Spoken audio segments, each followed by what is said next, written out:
Hello, friends. How are we all? Yes, I am seeing some comments coming in. Welcome. It is the 29th of December for me, and I hope you all had a lovely festive period, whether you were celebrating Hanukkah, Christmas, or indeed Yule.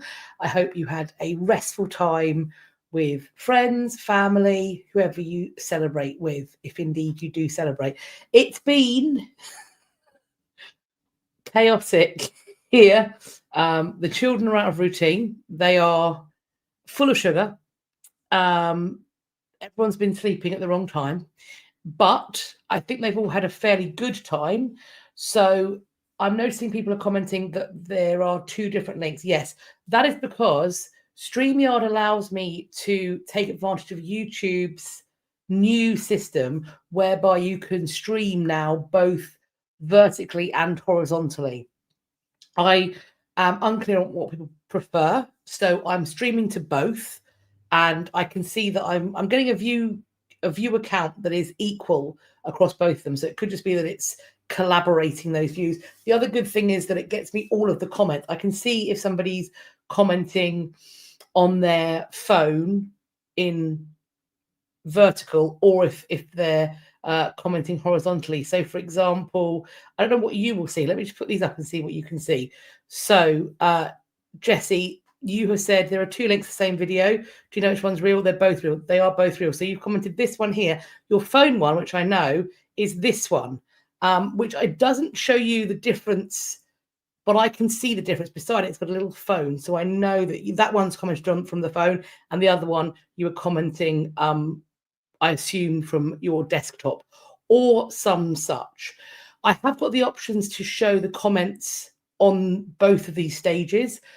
I am happy to do so if people would like me to, or I can just pin the comments as I'm doing here. So before we hop in, because we have got a lot of news to get through today, we have, of course, got our updates, repatriation / decolonization news. We've got new news. We have got some ding dongs, and we've got some events and exhibitions. As always, the articles will be listed in the description box, numbered in numbers that will correspond with the numbers that you should be able to see on the bottom of the screen.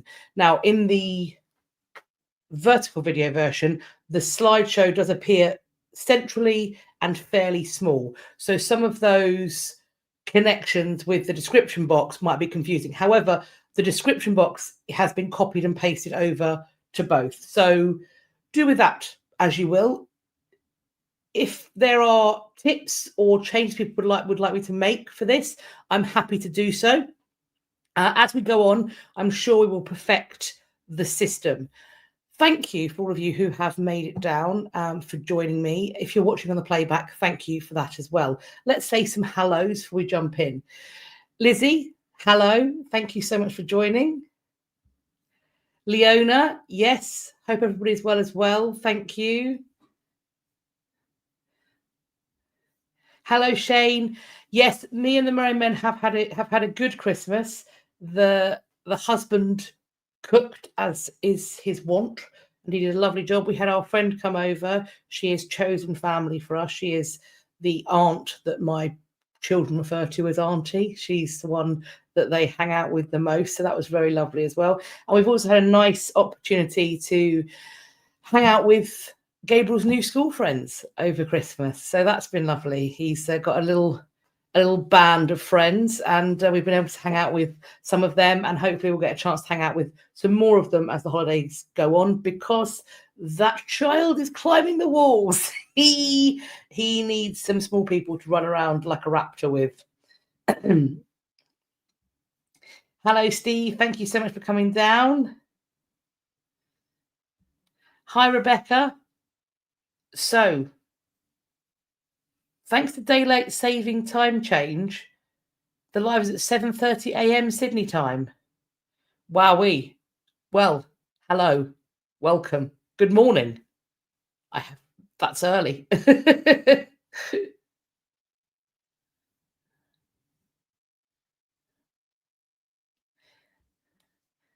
Esmeralda P, thank you. Hello, thank you too, and Happy New Year to you too. Shannon's back with us after months away. Welcome back. We're excited to have you too. Good evening, Carol. Thank you so much for joining. Happy New Year to you too. Jessie, hello. Thank you for coming down. Yes, we did. The stream has just started. And if you can hear my tumble dryer, I don't think you should be able to. It is locked away in a cupboard, but I am trying to get on top of the laundry because obviously it's just, who knows even what day of the week it is. The only reason I know it's a Monday is because it says so on my laptop. That's literally the only way I know it's a Monday, because it's that in-between time between Christmas and New Year where who knows who we are anymore. I can't remember my name most of the time. Jodie, blizzard in New York State. Goodness me. I hope it's, I mean, if it was a blizzard here, I probably wouldn't have internet, to be honest. So I hope all is well and you have means to stay warm. Lots of whatever is on vacation, so you can catch us live. Thank you very much. Hotel in Puerto Varas. Lovely. Spending the holidays on holiday to get away from the heat in the city. It sounds fabulous. I have been trying to instigate an abroad Christmas. That's when I was a kid, my family, my parents and my grandparents went away pretty much every Christmas I can remember. We always went to Tenerife, and we stayed in like an apartment for 2 weeks. We'd be there Christmas and New Year. So I never had Christmas dinner. I never had presents under the tree, but I did get to go swimming in the swimming pool on Christmas morning. So that was, also in the Canaries. There you go, Carol, in Gran Canaria. I think, do you know what? Christmas in the Canaries is lovely. The other place we went to once, I'm not sure if it's still the same because it was years ago, but we went to Madeira one Christmas. Oh, they do Christmas. The lights, it makes Blackpool look poorly lit. They light up the entire place, and there's nativity scenes on street corners. I seem to remember that a few of the nativity scenes had living animals in them, like baby goats. But maybe that is my child brain extrapolating, but I'm pretty sure that the nativity scenes, some of them in Madeira, had live animals around the manger. It was incredible.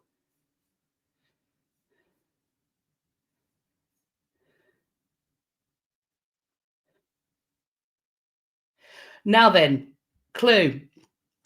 This is a picture that I took, because I haven't been sent a picture of background for a while. So we're going through my collection. If you can guess where I am, it's not a train station or a transport museum. You're right with museum, not train or transport. See if you know where it is. It's actually, it was refurbed in the last few years. It reopened. I went there, took this picture. It's a great time. I recommend checking it out. Ding, ding, ding. We've got a correct guess as to where I am. But before we do so, Shane, did we have a gonk on the wonk this year? Yes. In fact, we've now got gonks in triplicate, but on top of that, we have also got 3 light up gonks that are stuck to our house window that see out. We are gonktastic. We've got our standard gonk on the bottom of the stairs. That is the gonk that looks after the stairs all year round, but changes seasonally. My husband has got a cupboard of gonks. So we have Christmas gonk currently. We will next have spring gonk, then Easter gonk, then summer gonk. You get the pattern. They have different flowers, and Halloween gonks, pretty fun and spooky. So that's always there. There's a variation of a gonk on our banister, but we also have 2 tree guarding gonks as well. They come out for Christmas, and we've also got the 3 light up gonks. So that is what's happening. Pistol Annie says, do the backgrounds have to be from the UK? This one is, but no, they don't have to be. As long as you tell me where it is when you send it, because I may not know. Venomous Care Bear says, do I dare ask what a gonk is? It's like a gnome type figure where the hat covers its eyes. It's safe to Google.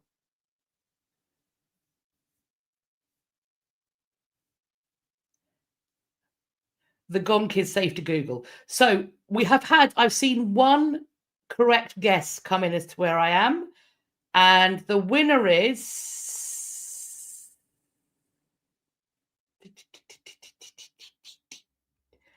Reen. This is Young V&A near Bethnal Green Station. Used to be called the Museum of Childhood. Still is as Young V&A. It's a children's museum. So it's got loads of nostalgic games on display.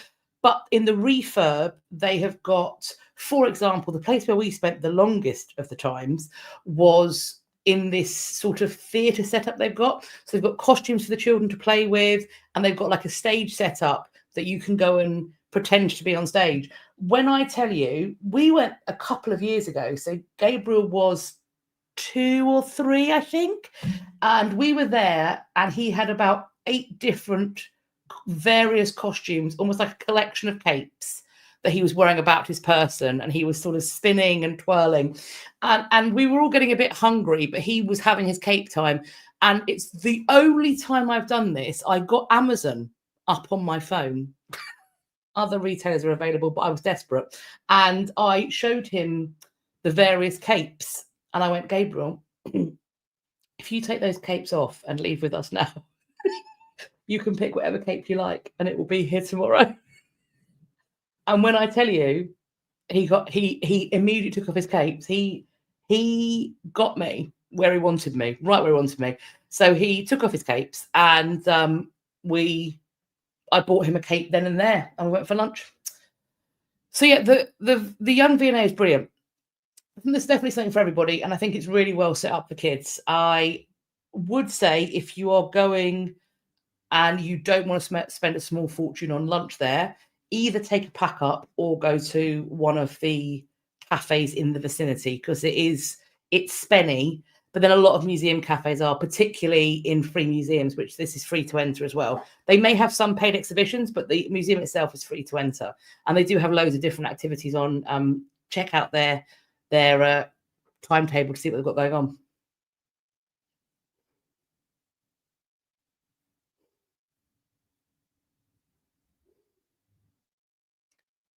People are Googling gonks. Venomous Care Bear, does it have to be someplace historical or just weird work? I mean, I think I probably would say maybe not a building that's been made in the 21st century. But for example, if it were some interesting or historical architecture, if it was, for example, a grade 1 or 2 listed building, but it was made in the 60s, crack on. Yes, Jessie has it there. Historically interesting, a connection to history, but it hasn't got to be, or a museum, it hasn't got to be many, many years old. Weezy said, every bath towel became a cape when my brothers were little. Yes, we have had many a blanket cape. I have had to prize the blanket cape off of my son, because he does like to, he'll sort of, he'll be just in his pants because it's summer, but he will then wrap himself up in a fleece blanket and try and go out into the communal garden in the midday blazing heat. And I have to suggest to him that's perhaps not the best idea, because he's wrapped himself in a fleece blanket, and also the neighbours might think it's weird that there's a small child running around almost naked, apart from his knickers and a long blanket cape that he's wearing. So there we go. There we go.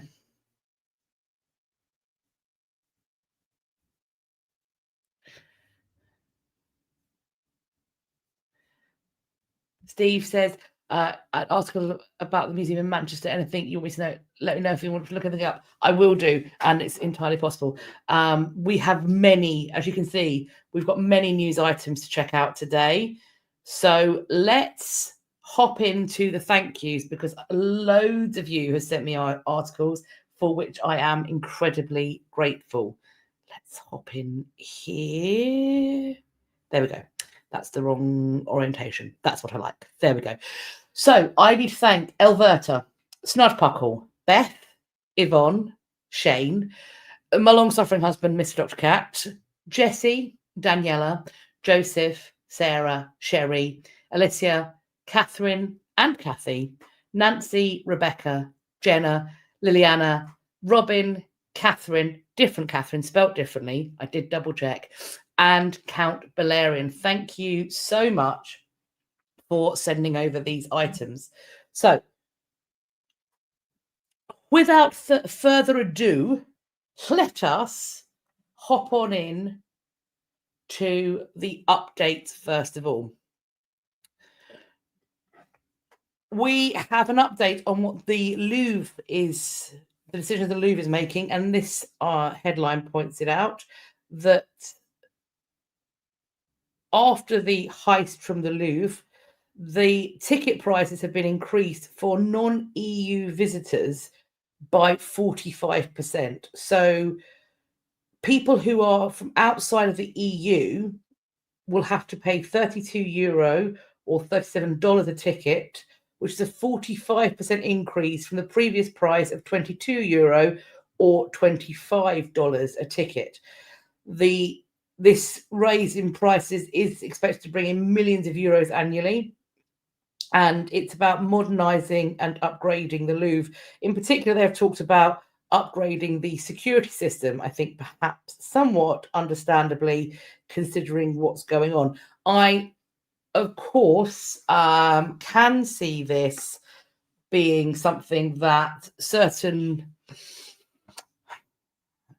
individuals in the political sphere in the United Kingdom will choose to weaponize, and they will position it as some sort of spite for Brexit. I don't think this is, but anybody who does that and sees it as being, this is examples of them spiting us, I would say that they are probably have delusions of their own importance to the Louvre Museum in Paris. I think the notion that they are hiking their ticket prices 45%, some 9 years after the Brexit vote, the notion that that is what's happening, almost 10 years after the Brexit vote, the notion that that is what's happening, I genuinely think you probably should go and have a nap. Is this going to damage people attending? Probably not. Can't imagine it. I cannot imagine that this is going to put people off going into the Louvre, particularly if you've travelled all that way and it's one of the heavy hitters, isn't it? The Louvre, Versailles, you're going. Somebody, Wheezy asks, entry to the Louvre used to be free on Sundays. I did not know that. Is that still the case?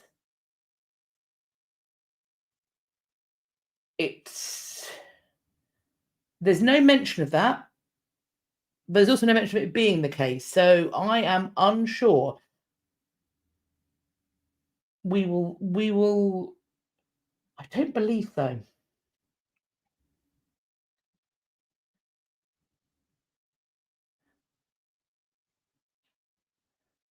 There is a thought as well that this may, if this is successful, it may lead to there being some price hikes across other French institutions. For example, the Paris of Versailles, they are allegedly considering a hike of €3 or $3.50 for non-EU visitors. They do point out that nearly 9 million people, most of them international visitors, visited the Louvre last year. 10% of those visitors are from the United States.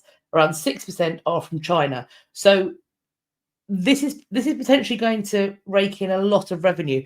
Running a museum like this is not cheap, and clearly work needs to continue to be done, not just on preserving the pieces, but also on the building and all that sort of thing.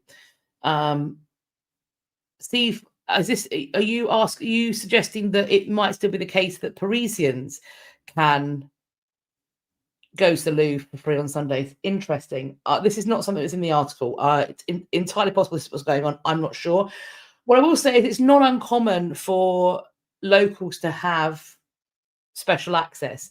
So if you live, for example, in Tower Hamlets, I believe you get a heavily discounted rate to go into the tower. Certainly, if you have a Brighton and Hove council tax certificate, you get a discount to go into the Brighton Pavilion. So for proximal locals in British institutions, there's certainly a case that if you live close, you pay less. It's not unusual.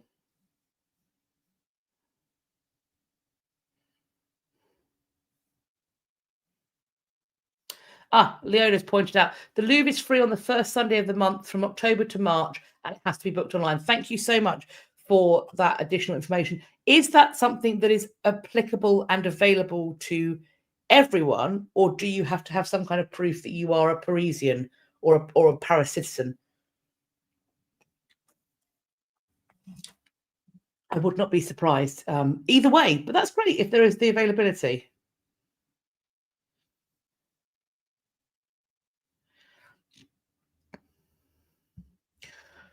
Holocomification, is the logic that EU residents pay taxes that help these type of institutions already? Potentially. I mean, certainly. I mean, anybody who's connected to UNESCO, any nation that connects to UNESCO, is also potentially funding them as well. So I'm not sure. They will get additional EU funding, but they on top of that they do get a UNESCO fund, I believe. Certainly, I think Versailles does, or they have access to it. Maybe they're a UNESCO World Heritage Site, which I assume means that you can access some funds, but don't quote me on that. But yes, I assume there will be European funding involved. I don't know how it works if you have a paid entry museum, because obviously the museums in the UK that are free to enter are paid for or heavily subsidised by the British government. So if it's a paid for museum, I'm not quite sure how the EU funds that. I don't know how every museum is funded, but that's certainly a very interesting question.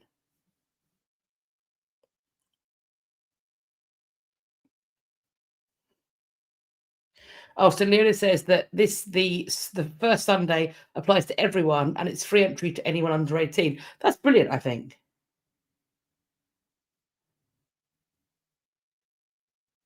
That's brilliant.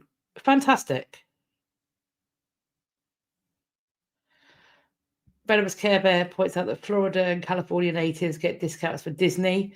Lots of big places deals for locals. You have to ask, and why shouldn't they? I mean, the price of a Disney ticket is eye-watering, but if you can get somebody who will come regularly, then that's and also people come and stay with them, and if they can get a discounted ticket for themselves, then why bring their friends as well? So yeah, there is a business sense to this, I think. So let's hop on. We have learned that libraries and museums have got a return of their federal funding after there were cuts made by the current administration. A statement posted on the agency's website, the agency being the Institute of Museum and Library Services, reads as follows, quote, "This action supersedes any prior notices which may have been received related to the grant termination. This agency is independent and it's in charge of awarding federal grant funding to libraries and museums across the country." So they are saying this supersedes the executive order. I have no idea who has the power. Is that enough to just say it supersedes it? Does a presidential executive order countermand everything? I have no idea. But this is what this article is saying. It's being referred to as a massive win for the libraries in all states. Quote, "We're breathing a sigh of relief, but the fight is not finished. The administration can appeal court decisions. Congress can choose not to fund IMLS in future years. ALA calls on everyone who values libraries to remind their Congress members and elected officials at every level why America's libraries deserve more, not fewer resources." The article is hosted on NPR. They have reached out to IMLS representatives to comment. They do point out that federal funding only makes up a small proportion of budget for public libraries, but it does pay for workforce training and pilot programs. It also supports basic library services like internet access in rural libraries. In 2024, the IMLS awarded $266 million to museums and libraries. Lots of whatever says it was, I think it was a court decision. Yes, it was a court. I mean, I have no understanding of how this system works. So does a court decision potentially override an executive order? Is what it seems to be saying to me here. I feel very unsure of how good of news this is. So the federal judge, Leona says, claimed it was unlawful and therefore reinstated it. So the federal judge can gainsay a presidential executive order. Because we sort of get the impression, I think, over here, that an executive order is like, the end, I've changed it, and that's what it's going to be. But presumably it can then be challenged in the legal framework if it is in breach of something or the other thing. Okay, thank you for this. Theodosius Snudpuckle, courts can override federal order, but then presumably they can then be challenged on that too. So there could be some back and forth on this, perhaps. We'll see. As the updates happen, I will let you know if this then gets reversed again. Hopefully it won't. Hopefully it won't.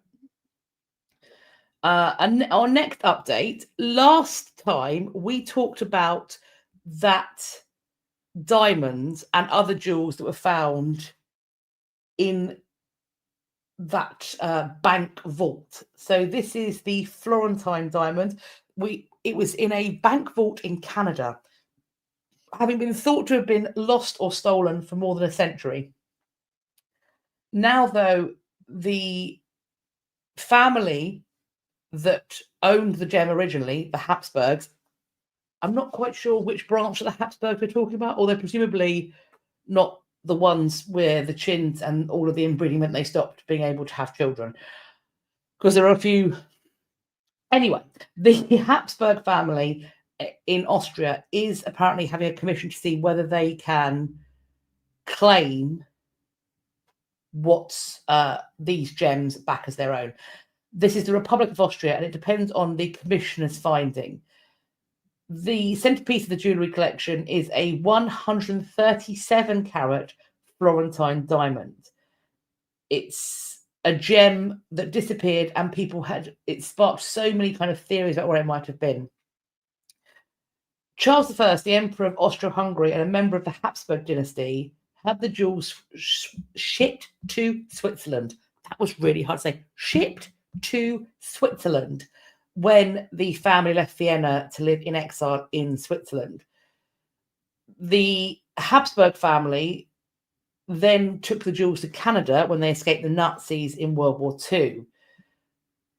Then the jewels were kept secret because Charles's widow, the Empress Zita, it was out of respect to her, these were kept secret.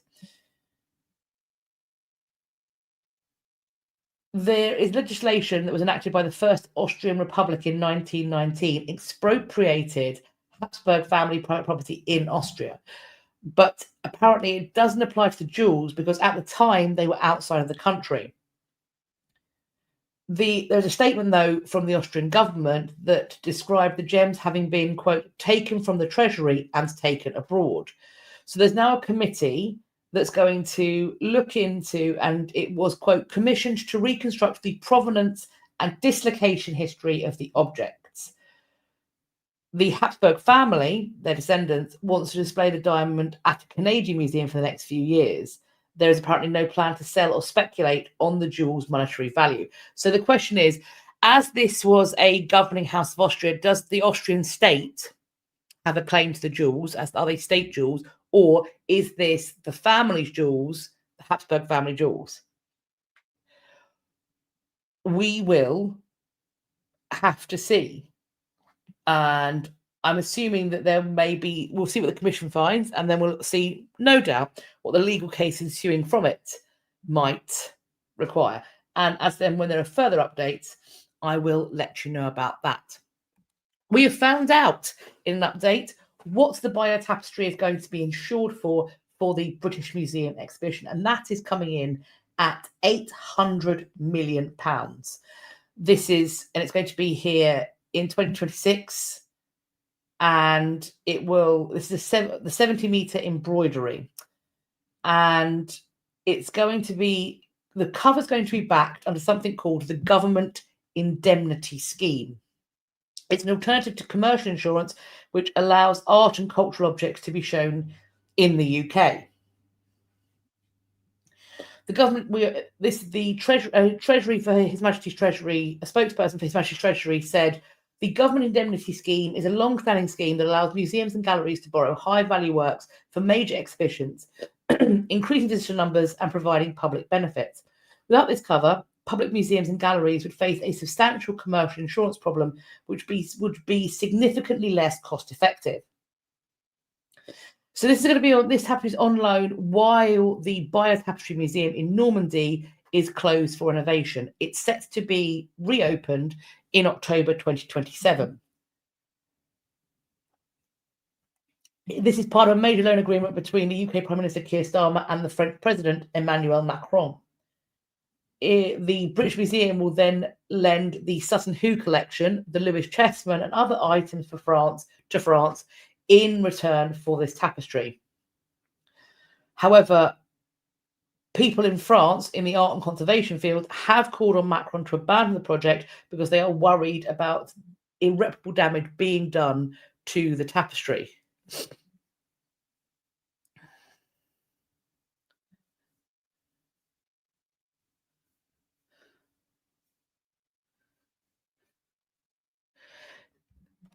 Steve's got plans to do a trip to London in the autumn.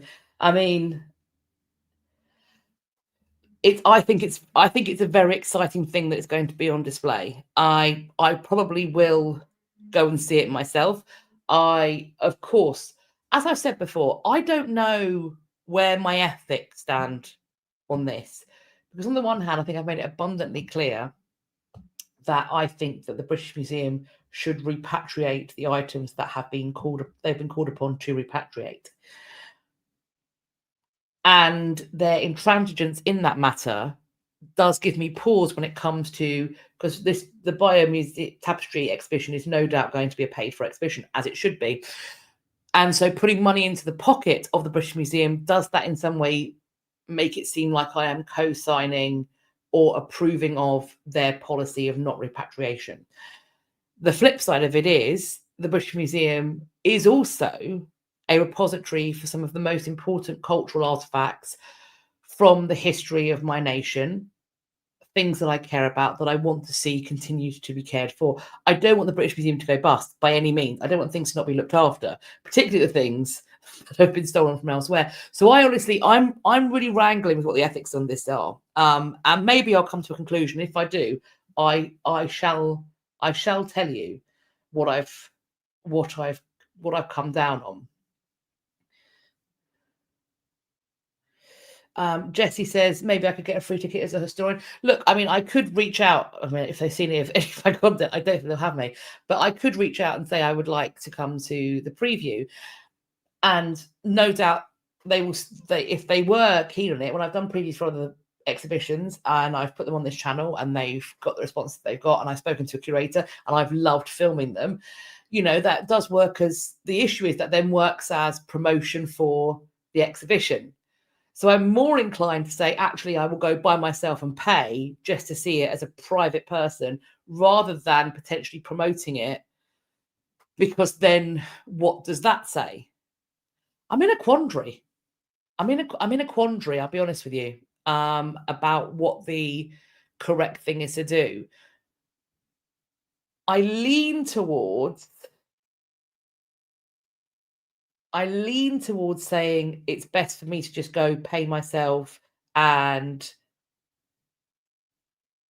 do as I would choose as an individual, rather than put it through this channel and thus promote it on the channel as if I'm okay with it. I have no idea.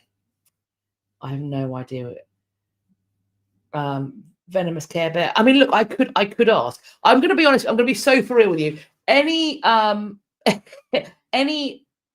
PR person from the British Museum is almost certainly going to take a cursory glance over my channel, and I do think that it would be potentially odd for them to go, yeah, come on down, meet the curators, come behind the scenes. If they did, huge. Of course, it's not the curators that are making the choices. It's not the curators that are making the choices. So I could ask. I don't know what the ethics are. Next year I would like to find more people to talk about the ethics of repatriation with. I'd like to reach out and have more of those conversations, and see what more I can learn.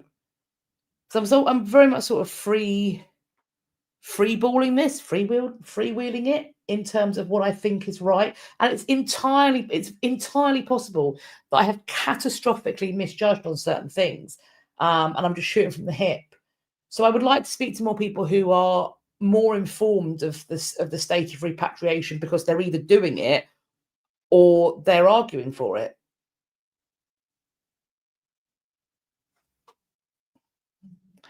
Yes, so watch this space. I'll see. I will see what I can figure out. A few months ago, we talked about there being a new station near the Colosseum, and we've also talked about how archaeology can be brought into new locations, new technology, and feats of engineering. And it seems like that is what's happening with what they're referring to as the Colosseum Metro. If this is opened, and they have during its 11 years of construction, a lot of archaeological finds were made, and so they have now got on display. It's a destination that's going to serve tourists and commuters alike. So they've got on display things like ceramic fragments, statues, oil lamp, stone vessel, hairpins, knives. They also, when they were doing the dig, found 28 ancient wells at the site, which connects the old Colosseum station that opened in 1955. What's happened here is really complex engineering works that can coexist with what's referred to as the extraordinary historical stratification of Rome. And you've got some examples of some things on display here. So you've got these kinds of finds in like a kiln, I think, looking space. And if you can see all these people crowded around, I think it's called Imperial Station on Metro Line C in Rome. This photo was taken December 16th. And you can see they've got displays of the pots and the various ceramics and the lamps and things. I love when this happens. I love when if new homes are being built, or offices, or whatever it might be, I absolutely love it when they incorporate the archaeology. I think there's a work being done.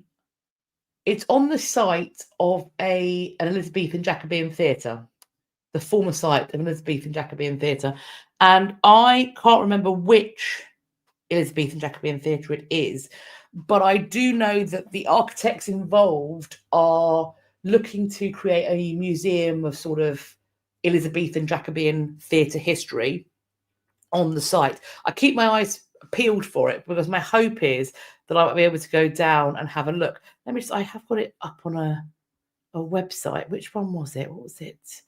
It was they're opening the Museum of Shakespeare. It's on the site of the old Curtain Playhouse.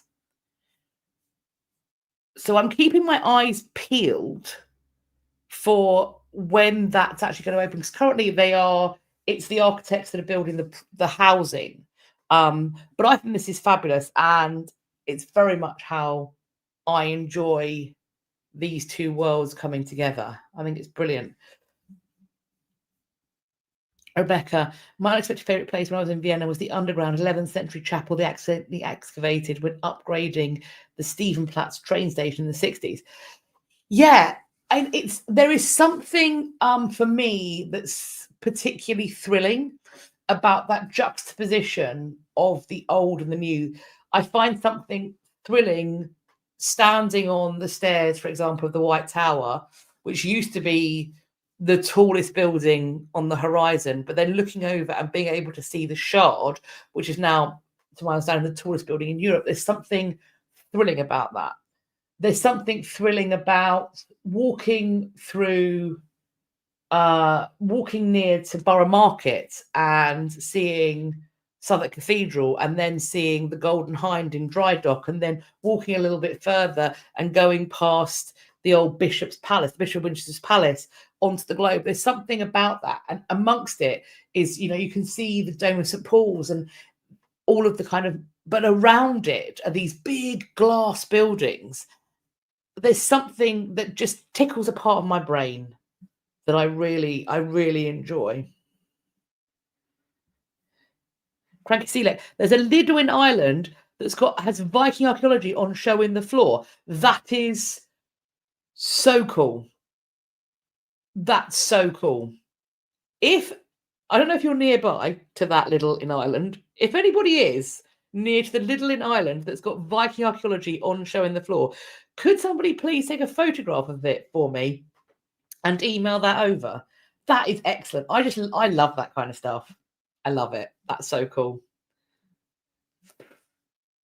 And yes, stay back to the British Museum. The Elgin marbles are set to stay on display at the British Museum during a £1 billion refurbishment. So the director has confirmed they will remain in London despite the Greek government hoping for their return. There is set to be a mass refit, rejig of the Western Range galleries over the next decade, including the Parthenon rooms, which are leaking. And this is where the Parthenon sculptures are kept, described here in the title as the Elgin marbles, of course. That name, what you call it, is, of course, also political. The Greek officials hoped that the renovation work would have an opportunity to reopen negotiations. However, the museum director has said that they are staying in London. Dr. Nicholas Cullinan said some things absolutely have to stay on view elsewhere in the museum. People come to the museum to see them and they expect them. So we've got plans in place for that. To be honest, we have thought of them, the marbles, as in the category of things that people are in the museum to see. This work is going to be carried out in phases, and the discussions about what's going to happen to the Parthenon sculptures in the long term, there are discussions with Greece. Apparently they are deadlocked. So we will see. Dr. Cullinan, who previously led the National Portrait Gallery, is strongly in favour of loan deals with countries where ancient artefacts originate, such as India, Ghana, and Nigeria. He thinks it would be sensible to break the deadlock, and talks with the Greek authorities are ongoing. He added, quote, "If we were able to reach a deal with Greece, which would be wonderful, there is a scenario in which some of them, the marbles, could be on display in Greece, and things from Greece could be on display in the museum." That's absolutely possible. That's absolutely possible. The question is, how does that come about? And we've got more on that update in a moment. But to do those things, I want to talk more about what the British Museum might have planned when we hop into repatriations, which is happening now.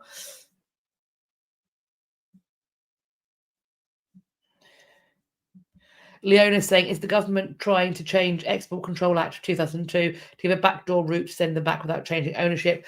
We're going to have a look at some repatriation stuff, because I think the British Museum is trying to see if loans will get them out of it. Of course, the issue is, if a nation accepts an item of their own cultural heritage, something that was looted from their country, if they accept it on loan from the British Museum, even if they accept it on long-term or even permanent loan from the British Museum, implicit in that is the appropriateness and correctness of ownership being claimed by the British Museum.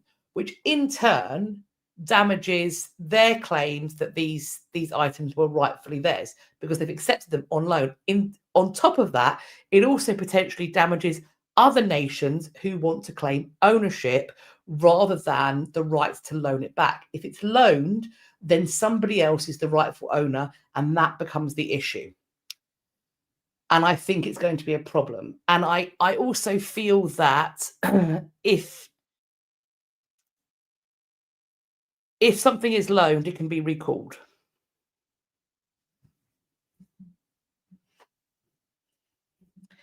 And I can understand, and I think it's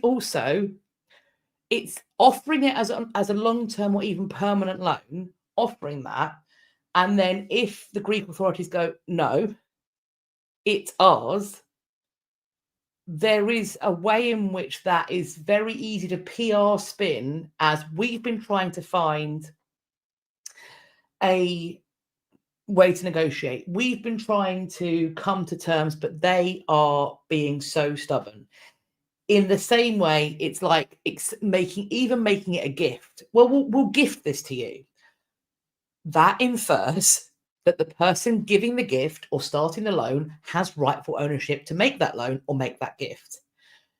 So the recipient country saying, no, it's ours, you don't get to gift it or loan it to us, it belongs to us. It's very easy to paint them as being unwilling to compromise. And as Sarah Squeaks points out, it sets precedence of ownership. If they agree to the loan, it's as good as saying those are rightfully yours. And I can see why they wouldn't want to do that.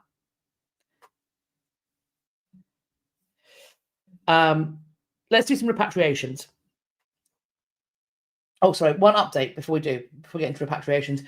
This is the Grand Egyptian Museum. They are reassembling an ancient Egyptian pharaoh's boat. This looks fabulous. This is a cedarwood boat that belonged to King Khufu. It's a 42-meter or 137-foot long vessel, and it's sitting next to an already assembled twin that's been on display. This reassembly is set to take 4 years. I think it's really cool that it seems that you can watch it being reassembled. I love that. This boat was discovered was one of two discovered in 1954, opposite the southern side of the Great Pyramid. And the excavation of its wooden parts began in 2014. They still don't quite know what the boats are for, but there is a suggestion that it might have been used to transport the king's body for his funeral, or perhaps were intended to be, or may have been intended for use for his afterlife so that he could journey with the sun god Ra. So that's cool. Has anybody been to the Grand Egyptian Museum? Let me know what you think of it. It does look really fabulous. With two small sproglets, it may be a while before I get out there, but I would love to go and visit. So we're on to repatriations now. Ethiopia has received artifacts that were held for 100 years in Germany. 12 historical artifacts have been returned to Ethiopia. They were kept by a German family. They were collected in the 1920s by Germany's then Germany's then envoy to Ethiopia. That was Franz Weiss and his wife Hedwig. They were given back to the Institute of Ethiopian Studies at Addis Ababa University. Included in the collection were crowns, shields, and paintings, all of which were considered to be culturally and historically significant in Ethiopia. The family's intention apparently was to return the artifacts, and their reason for doing this was, quote, to share their beauty with the public and preserve the culture and history connected to my father's birth. The items, according to the family, were either gifts or purchases. The plan is for these pieces to be opened up to public for research and academic study. And then efforts are going to continue to bring back ancient artifacts that are found in the hands of individuals and institutions all over the world. Because during colonial rule in Africa, thousands of cultural artifacts were plundered. And so now there is a call by African countries for the return of looted items that has, of course, been met with some success in recent years. In 2022, Germany was the first country to return some of the Benin bronzes to Nigeria in a bid to deal with its, quote, dark colonial history.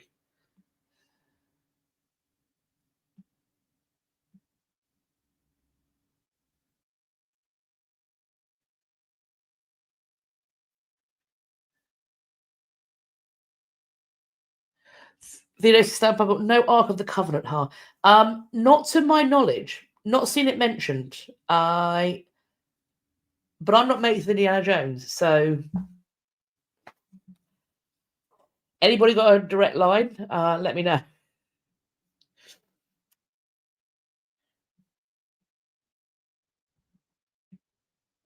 Poland's Prime Minister has described the return by Germany of medieval archive looted during World War II as more than just a symbolic gesture. They have described the lost heritage as a, quote, treasure. A haul of documents related to the Teutonic Knights, which, of course, for those of you up on your World War II history, you will know there were many members of the upper echelons of the Third Reich who were obsessed not only with methamphetamine, but also with the Teutonic Knights as well. And also, this is a Catholic military and religious order founded in the last 12th century. 73 parchment documents that date from the 13th to 15th century have been sought by Polish scholars since 1948. The documents have been described, and the restitution has been described as, quote, the most important and valuable return of looted cultural heritage objects in Poland's modern history. World War II, Nazi Germany systematically looted Polish cultural heritage. The 500,000 art pieces taken, 11,000 paintings by Polish artists, 2,800 by European masters, 75,000 manuscripts, and tens of thousands of rare books. Wider claims, though, for wartime restitution, despite this, have stalled. The previously nationalist conservative ruling party, the Law and Justice Party, filed a reparations claim in 2022, demanding 1.3 trillion euros in damages for Poland's wartime losses. Berlin rejected this claim, arguing the matter is closed, but talks are still ongoing over the living victims of Nazi crimes. Germany has offered a symbolic compensation payment of 200 million euro, which Warsaw sees as inadequate. So, pardon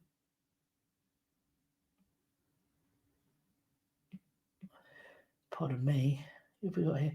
So Donald Tusk, oh, hang on, my things just jumped there.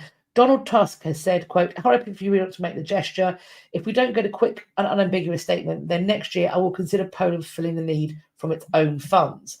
He added that the matter remained open and would be further discussed.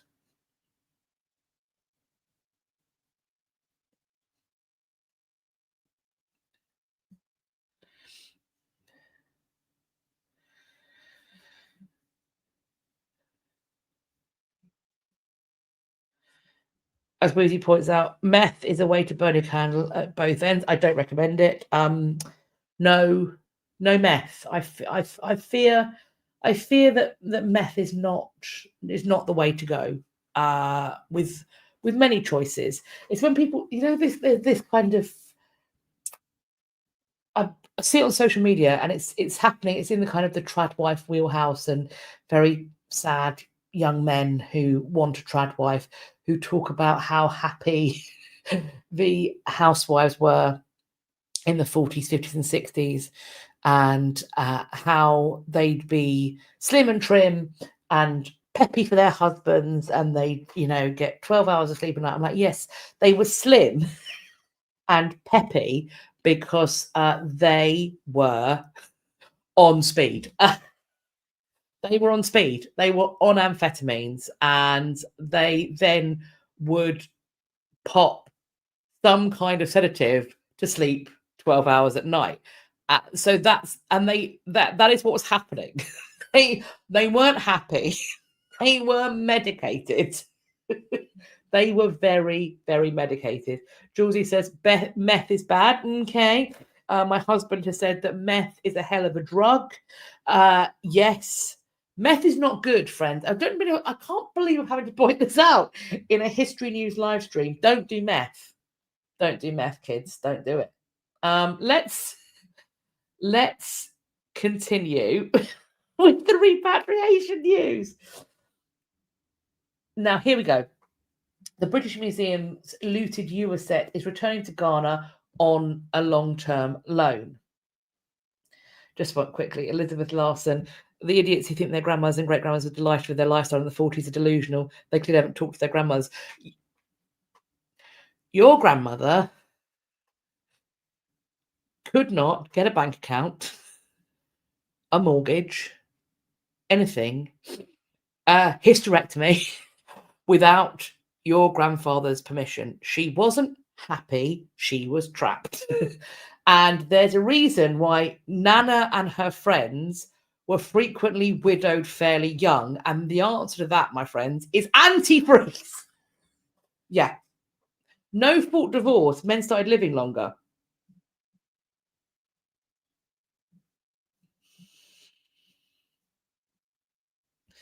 Sarah, keep slim while pregnant, not get too fat. Always cigarettes and speed. I mean,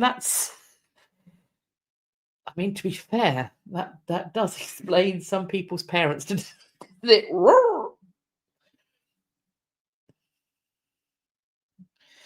So this is what we're talking about. British Museum is looking into this long-term loan thing.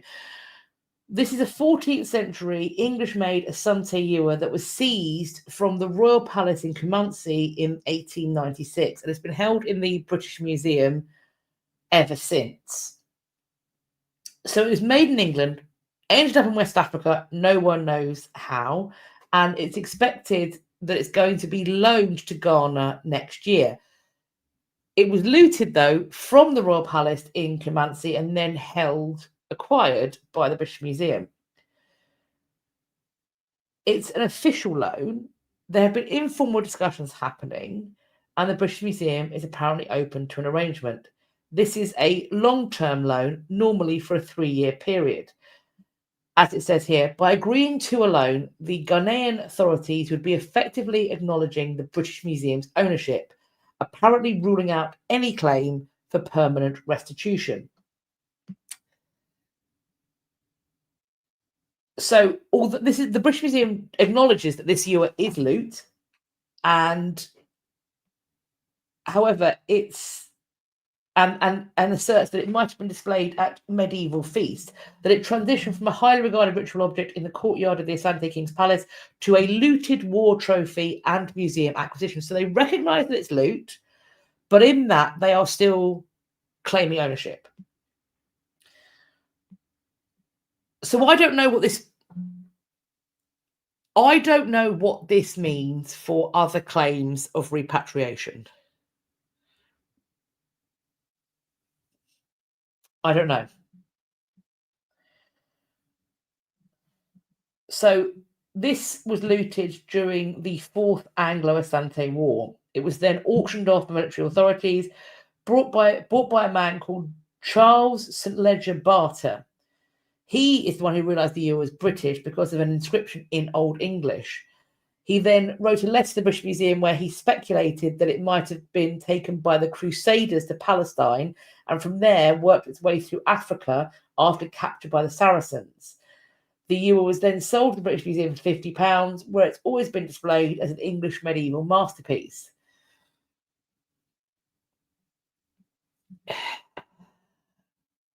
I don't.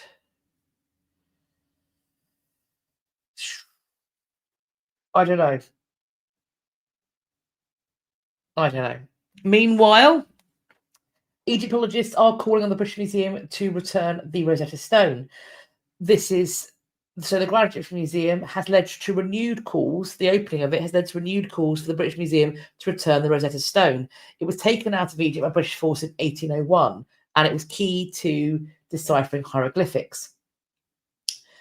The former Minister of Tourism and Antiquities, Zaha Hawa, said it was time for Western European museums to make amends regarding their holdings of ancient Egyptian artifacts. Quote, I want two things. Number one, museums to stop buying stolen artifacts. And number two, I need three objects to come back. The Rosetta Stone from the British Museum, the Zodiac from the Louvre, and the bust of Nefertiti from Berlin. Other prominent Egyptologists, including Monica Hanna, have echoed this message, noting that such artifacts were taken during colonial times. Quote, the opening of GEM, the Grand Egyptian Museum, gives this message that Egypt has done its homework very well to officially ask for the objects. Egypt should start asking officially for the restitution and repatriation of different objects that were looted. A museum spokesman said over email, though, we have received no formal request from the Egyptian government to repatriate the Rosetta Stone. The British Museum works with partners all over the world, including colleagues throughout Egypt, on projects, exhibitions, and research, and we enjoy a long-standing and collaborative relationship with the Egyptian Ministry of Tourism and Antiquities. The British Museum noted the Rosetta Stone is one of 29 known official decrees from the Ptolemaic period, engraved with Egyptian hieroglyphs, Egyptian demonic, and ancient Greek that help scholars to understand the hieroglyphic text. 22 of these remained in Egypt, including the famed Decree of Canopus, a centerpiece of the Egyptian Museum's in Cairo's collection. The British Museum said it's unable to return objects permanently from its collection outside of exceptional circumstances because of the British Museum Act of 1963. The inauguration of the Grand Egyptian Museum at the beginning of November is the end of a 20-year-long construction effort that was hindered by political turmoil in Egypt, the pandemic, and regional conflict. It did cost more than $1 billion, and it covers an area of 120 acres. That's apparently the same size as Vatican City. It's the centerpiece of Egypt's bid to revive international tourism, and it covers 5,000 years in the country's history. There is also the entire content of the tomb of Tutankhamun and a replica of the Rosetta Stone.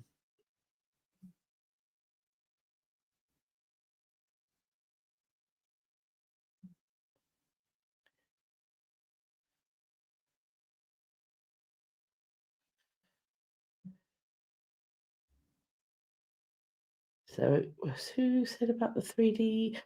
Yes, videos could it not be 3D printed? So there is a replica of the Rosetta Stone in the Grand Egyptian Museum. So yes, it can be 3D printed because they've got one. So I'm assuming it's 3D.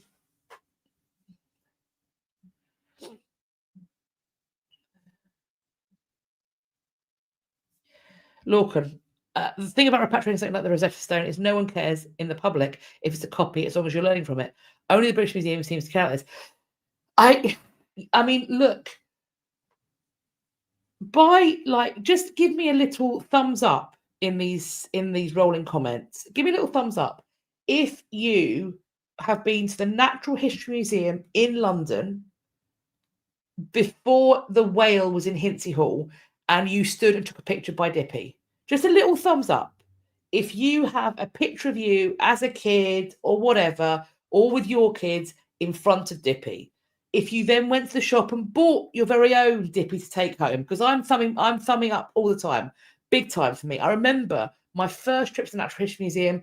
I went and stood by Dippy, got a picture, and then I went into the shop there and I bought a brontosaurus and I brought it home, and it's still somewhere at my parents' house. We all remember it. To my knowledge, there's certainly about 4 Dippies. I think they may have different names, but there are at least four casts of exactly that same dinosaur. And the one in the Natural History Museum is the cast. It's not dinosaur bones. It's a cast. If you come in through the other entrance, the Exhibition Road entrance, and you come and see the Stegosaurus in there, then that was not a complete set of remains, as it often isn't. So some of those bones that you're seeing are cast bones to make up a full dinosaur. Every person that's got a picture of themselves in the Natural History Museum in front of Dippy has got themselves in front of a picture of a cast of a dinosaur. And I don't think that I don't think it's any less special. I don't think it's any less awe-inspiring that it's a cast. As crazy as they say, genuinely don't care if I'm looking at real or a replica. As long as it's a good replica, I don't care either. I don't care either.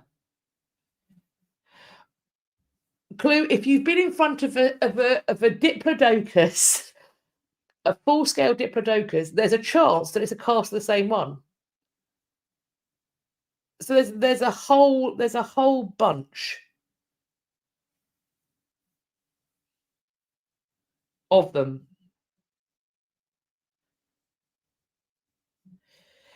Jessie, I think every museum should be able to have a super high quality replica so that more people can see them up close. I also think that we should have a way of making replicas that can also be object handled. So more than one replica. Let's have more than one replica, and let's have some that can be object handled, because not everyone can see. Let's make museums more tactile. Why don't we?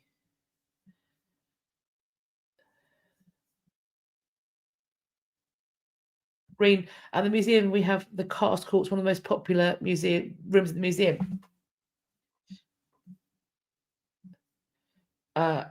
Army lady, where is the real stone then? It's at the British Museum.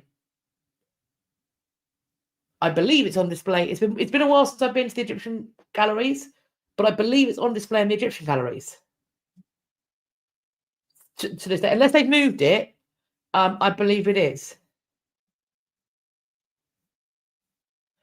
Jessie, absolutely a full replica for display, individual tactile parts for accessibility, and just flat out cool to touch for everybody.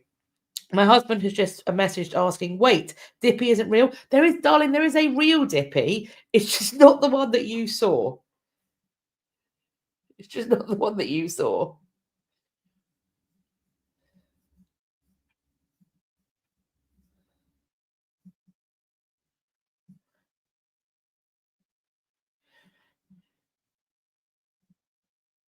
Clue, object handling is falling out of fashion near me, or it used to be prevalent. I think there's been some rumblings about bringing it back. Yeah, look, so object handling was getting super interesting, particularly with the new rise of things like smell reconstruction.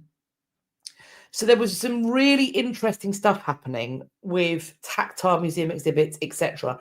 And then the pandemic happened, and then all of a sudden, passing things around to be touched by a bunch of people became really fell out of favor, understandably.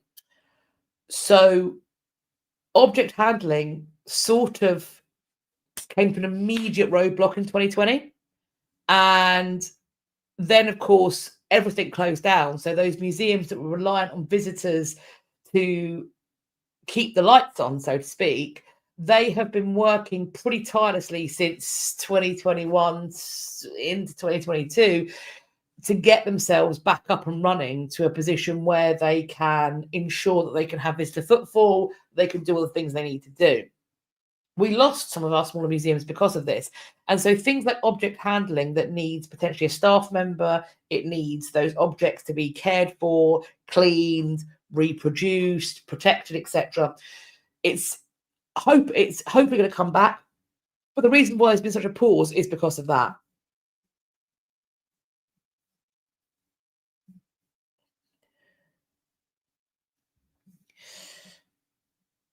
Now then, this is the same with the British Museum. This is a really interesting article. Can the British Museum lend its way out of criticisms over its colonial holdings? The British Museum is sending some of its prized art and artefacts on long-term loan to the countries that the British Empire previously colonised. While those nations have long called for the repatriation of objects they consider stolen, the institution may be hoping to blunt some of those criticisms by sending valuable historical items, though not always those that come from the recipients of the loans. A Mumbai museum is now going to host a loan of some 80 artifacts, including an ancient wooden model of an Egyptian riverboat, devotional Sumerian statues from 200 2200 BCE, Roman mosaic from London, and a marble bust of the Roman Emperor Augustus. This is apparently the largest ever loan of ancient material to India, and it's the first deal of its kind between the British Museum and a non-Western museum. Nicholas Cullen said, quote, he's the British Museum director, you don't have to, this is really interesting wording, and I'm fascinated to know what you think. The director of the British Museum said, you don't have to embarrass your own country to do something positive with another country. It can actually be very beneficial. Cultural diplomacy, that's what museums should do. The artifacts are on view in a gallery that disputes colonial misinterpretation by highlighting India's contributions to civilization. All cultures are great cultures, and we need to respect all cultures. Through this exhibition, there is decolonization, an attempt made to decolonize the narrative. We suffered for many years, and colonization penetrated into our education, our culture. There is a kind of emergence. I'm not going to use the word revolt, but we are emerging with dignity and very proud of history.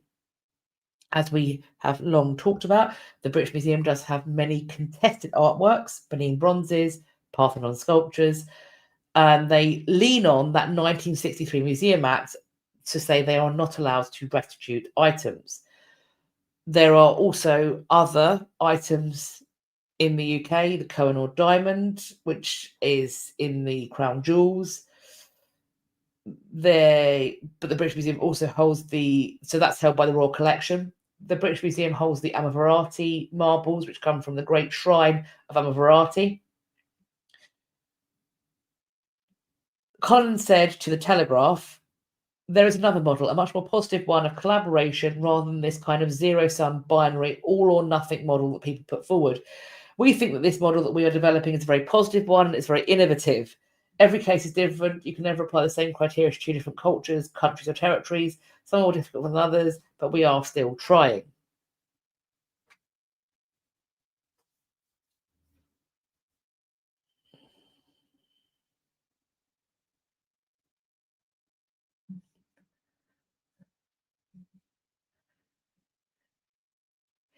Crazy artist. So it's embarrassing to acknowledge that you've stolen items. Well, the thing is, the British Museum will happily say this is looted.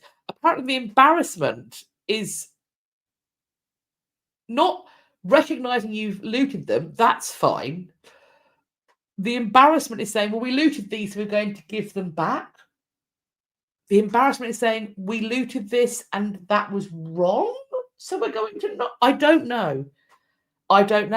It's a really interesting choice of words, though, isn't it? You don't have to embarrass your own country to do something positive with another country. So the refusal to engage in repatriation is patriotic, ? So what does that mean for places like the Horniman, Pitt Rivers, the places that have engaged with decolonization and repatriation? What does it mean for the German institutions? Are they not proud of? Have they embarrassed their country? Has the Horniman therefore embarrassed our country?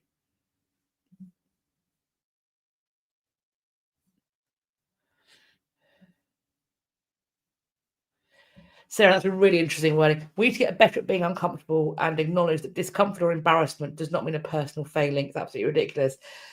Yeah. I mean, I am.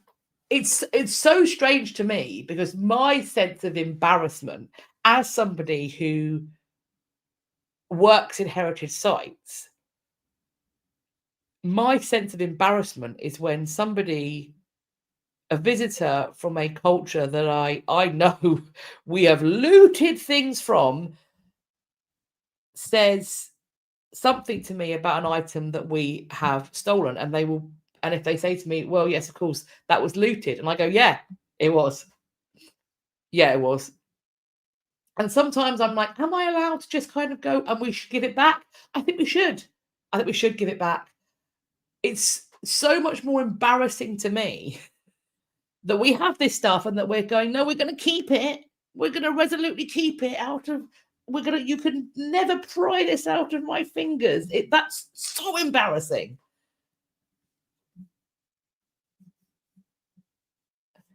I think it's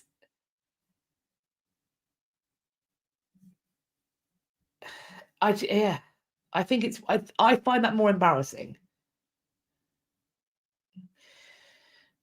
Oh, my lady, do I think the Rosetta Stone should be returned to Egypt? I don't. I think that if that's what it's asked for, that is something that should be discussed. I think for me, the very important step is that rather than trying to loan our way out of the issue, the deal should be we recognize your ownership of this item that we looted. May we borrow it? That would, for me, that would be far less embarrassing. It doesn't need to necessarily go, as I see it, go home if for whatever reason that is not the most useful thing to be done for all parties concerned. I think that ownership should be recognised, and then we go from there. And if we go on the basis of, yeah, we looted this, so yeah, this is rightfully yours, may we find a way for this to stay where it is for now? What can we do to make that possible? That's where I'm sort of sitting, and I change my mind on this all the time. And like I say, I'm not an expert in this.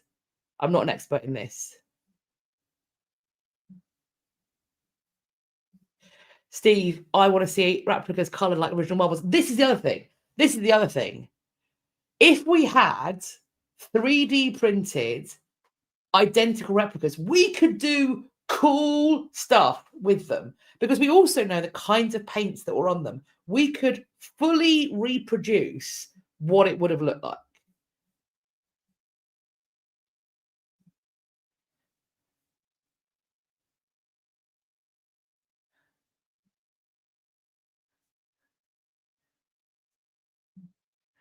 I work for RAM in Exeter, and the volunteers help with Hannah. So yes, I don't know what RAM. Royal is that the is that? Tell me what RAM stands for, please. I'm sorry, apologies.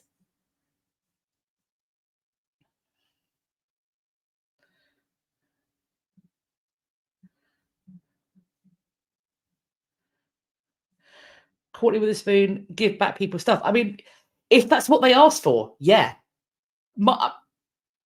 I know that we could recognize the sheer weight of looted goods, because there are, frankly, God knows how many objects that we have looted, that we know we've looted, that haven't been requested back. And that may be for a variety of reasons. So I also recognize that just that giving it back is maybe the right thing to do, but it may also not be.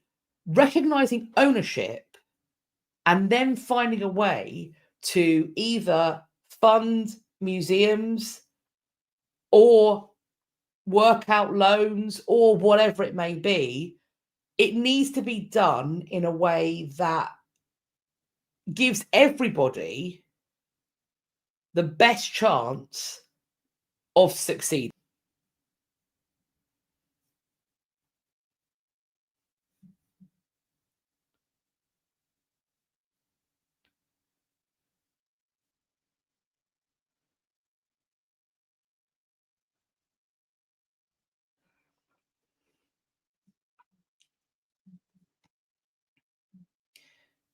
Oh, the RAM is the Royal Albert Museum. Thank you very much.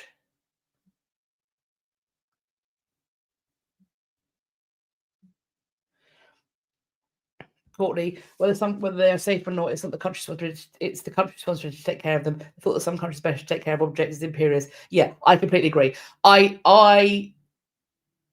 also know that there are some places that have the objects have been looted from that aren't asking for them back for a variety of reasons. They would rather do other stuff. But for me, the bar where the start point is recognition of ownership, and then we go from there.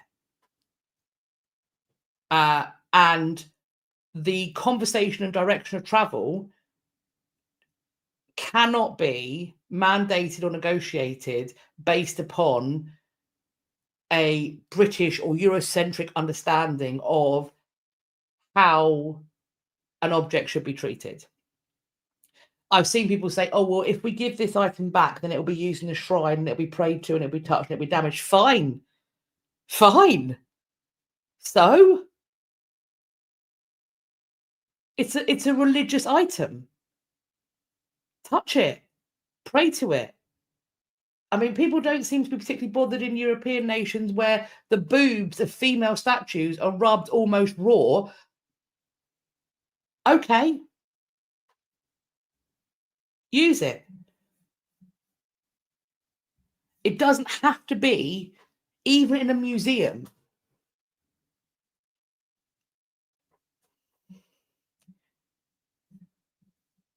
It's not our call. But yeah, so I think the loan, I have questions about the loan things. Anyway, more repatriations. We can certainly discuss this. I think this is not going away. We have been talking about these repatriations for since I've started doing these news items, before they were even live.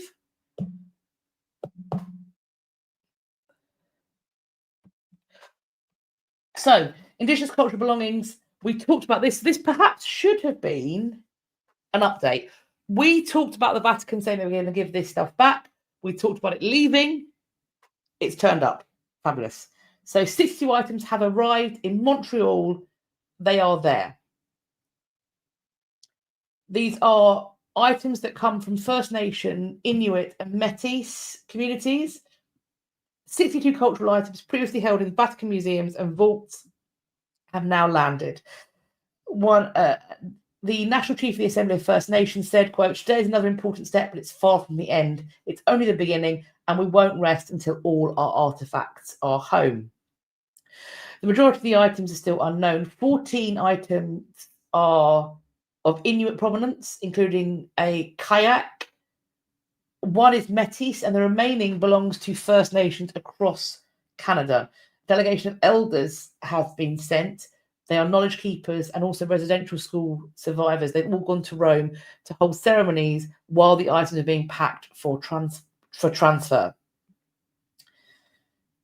They see this as, quote, rescuing our ancestors from the Vatican. We're all looking forward to seeing our belongings, feel the mountains, winds, and the warmth of the sun, and the cleansing energies of our lands and waters. Now they are back home with us. Our nation will assert their rights to determine how best to take care of them.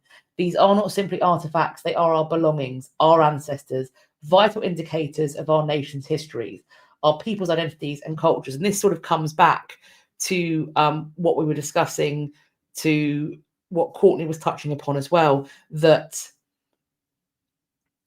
if these items, if these communities want to wear them, display them, bury them, burn them, whatever, that is their call. That is their call. And I know there are going to be lots of historians and heritage professionals that wholeheartedly disagree with my stance on that. And I get it. But that is how I feel about it. That's how I feel about it. And you know what? And there may come a time where I am presented with evidence that completely disproves that, and I have to reassess the way I feel about it. But that's how I feel about it.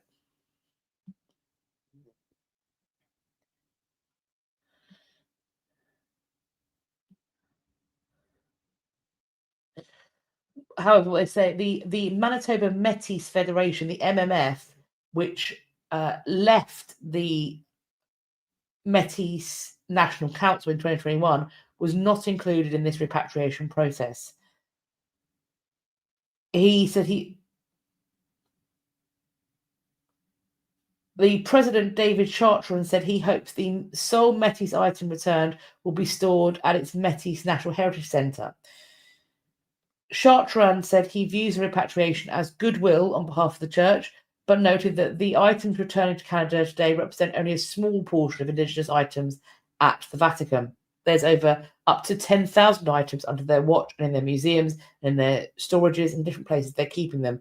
That's a teeny raindrop in the bucket. Charlton said the MMF will write to the Vatican to see what items belong to the Red River Metis and the circumstances of how they ended up there. You don't take the gift back unless that reputation has been damaged or mistrust has been broken. I will not insult the previous leadership back in the 1800s or 1900s if they did give a gift in honour, because we are very closely associated with the Catholic Church.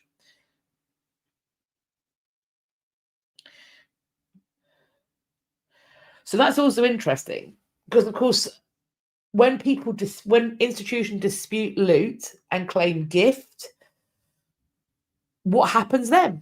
I don't know. For one group of this Metis community, it apparently seems that the idea of taking back something given as a gift is in itself dishonor. Others would, I think, there are other communities that would, of course, question whether a gift in a colonial context can ever be a gift, because is that gift giving not enforced in some way? If someone puts a gun to your head and you hand over your purse, you've not gifted them your purse.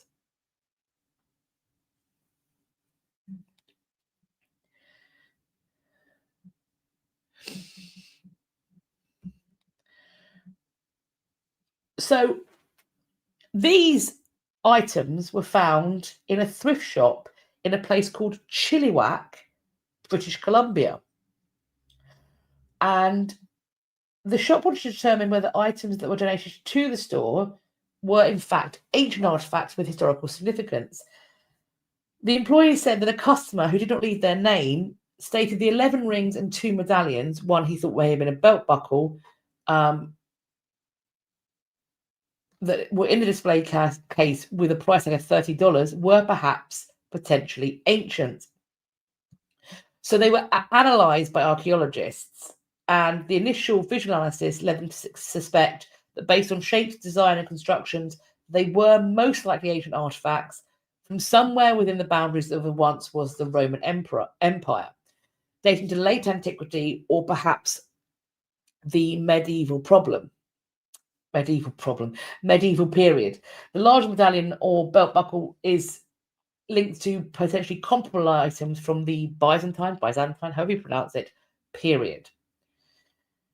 There are disparities between two objects, suggesting different time periods, meaning they're unlikely from the same hoard. They think, assembled into an eclectic collection by an unknown person who acquired them prior to the donation to this boutique.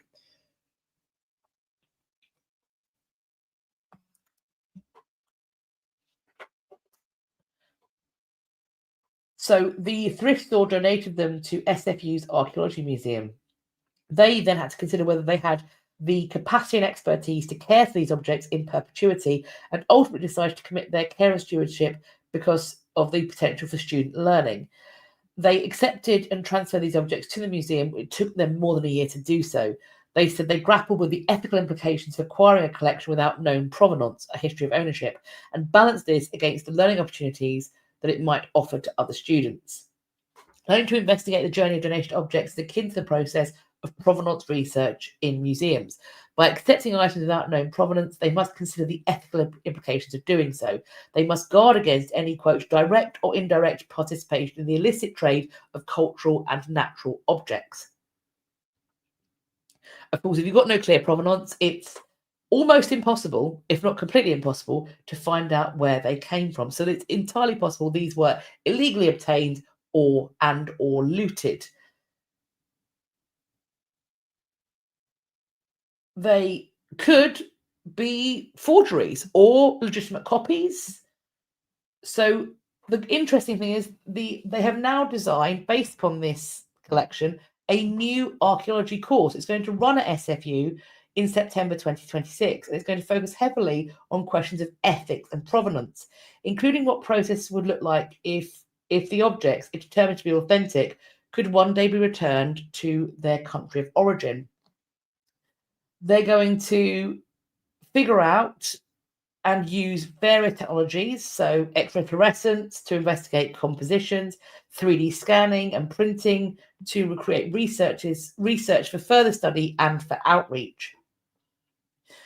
Local museum professionals are going to mentor the students in exhibition development and public engagement, which is going to be super good, useful for them if they want a career in museums or heritage in the future. They're going to get a rare opportunity to work with objects from a regional context not currently represented in the museum. And they're going to piece together the story of the items from there, which likely came far from their original home across the Atlantic.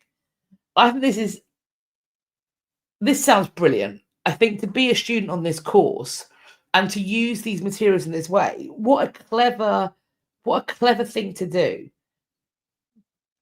to try and figure it out. I think this is what a brilliant idea to do it this way. I think that's great. Steve points out it's quite big. Looking at that glove hand, it does look quite big. If it was a belt buckle, it would be a fairly massive one. And for my little Freudian slip about the medieval problem, in many ways, the medieval problem was a problem. Yes, I mean, frankly, not quite so problematic as the Victorians. They have caused chaos, left, right, and centre, in a variety of historical disciplines. The Victorians have got a lot to answer for. I'm going to say it.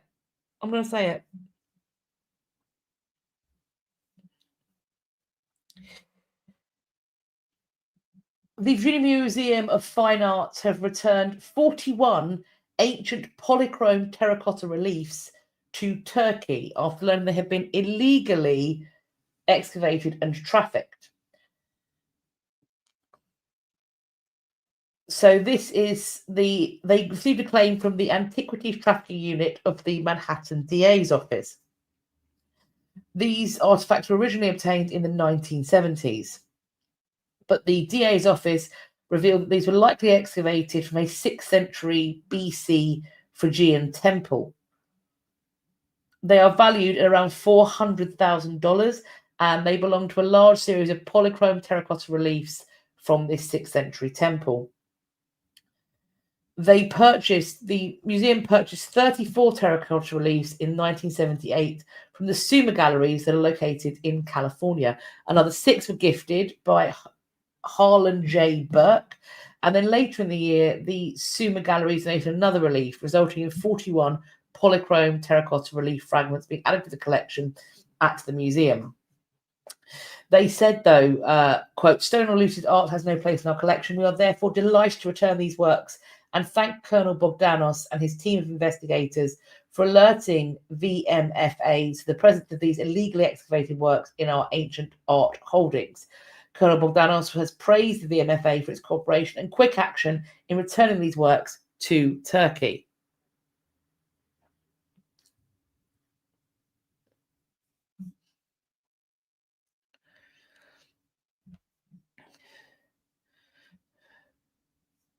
Lorcan, I think we're quite problematic now, quite frankly. Correct. Agree. Yes. No notes. Yes. San Francisco's Asian Art Museum has returned stolen ancient sculptures to Thailand. It's been found that these items were illegally removed in the 1960s. They are 4 ancient bronze sculptures transferred from San Francisco's Ancient Art Museum to their original home in Thailand. This was an investigation led by the US Department of Homeland Security. Theodosia Snudpuckle asks, who would be the top predator if humans disappeared? Maybe cats. Well, I believe in the UK, the apex predator, according to my husband, is the badger. So if there were no humans, it would be those stripy-faced sons of guns, the British badger. There we go. These exhibitions that have been repatriated in this case were in a 2024 exhibition called Moving Objects, Learning from Local and Global Communities. They were connected to Douglas Latchford. We've heard his name before. He is a little cheeky man. He was a dealer who has been indicted for illegally trafficking in Southeast Asian antiquities. When confirming, Wheezy asks, is this a honey badger? No, babes. A badger. Not honey badger, don't give no honey badger don't care. Not that badger. Like blackface, white stripes in the eyes, white all the way back. Slightly, do you know what they look closest to in the US? They look possibly closest to like a Pepe Le Pew skunk.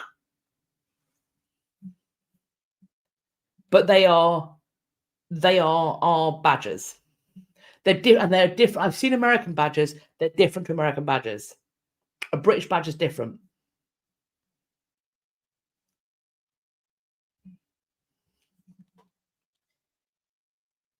So when this provenance was confirmed, the museum's governing body unanimously approved the return through a two-stage voting process in 2024, and it was finalised in the April just gone.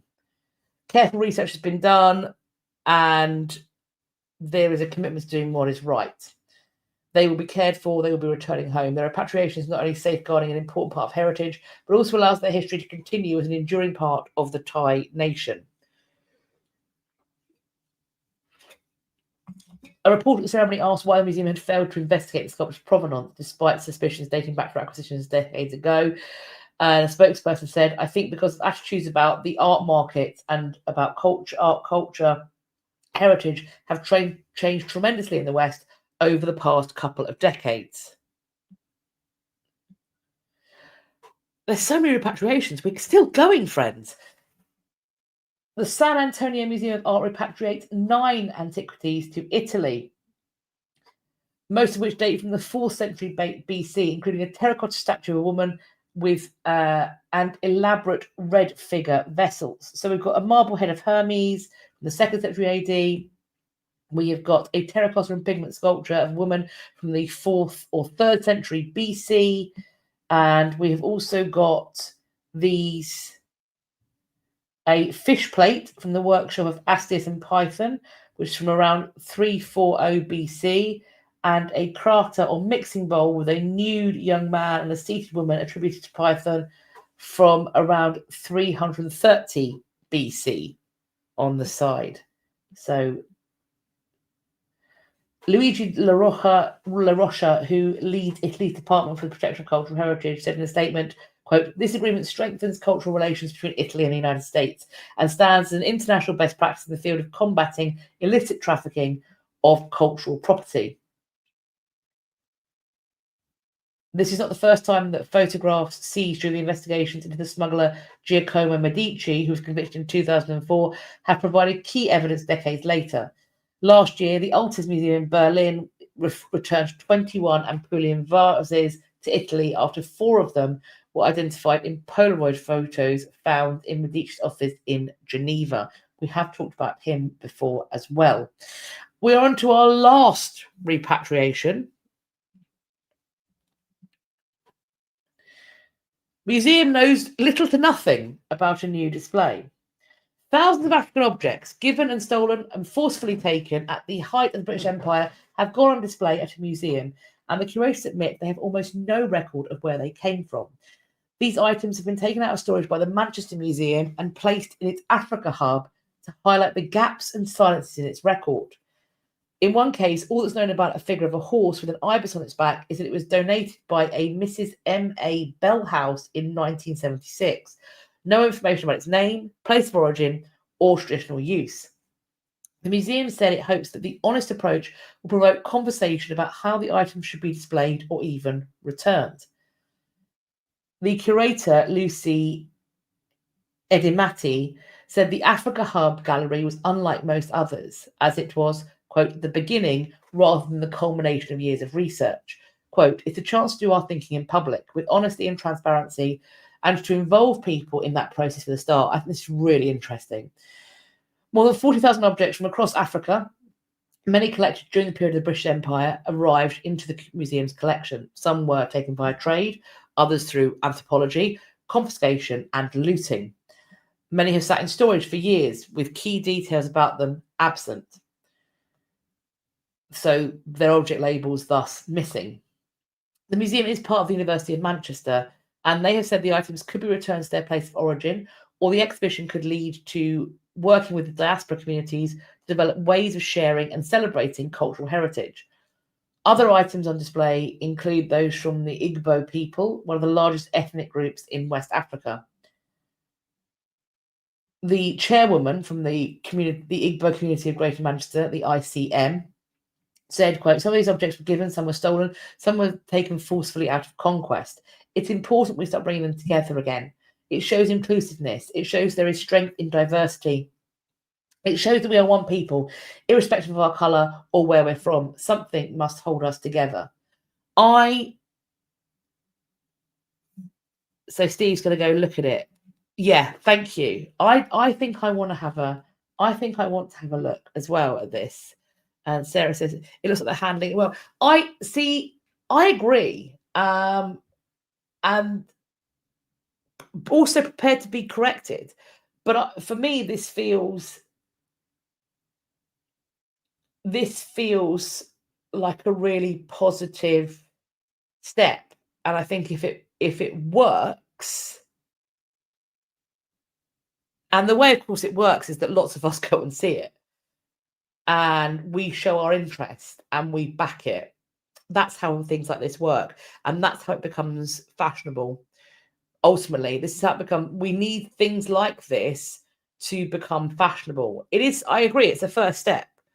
But these conversations need to happen, and they need to happen in the open. I completely agree with the curator. I think this is really interesting. I'm gonna see if I can get contact and reach out. I think this is great.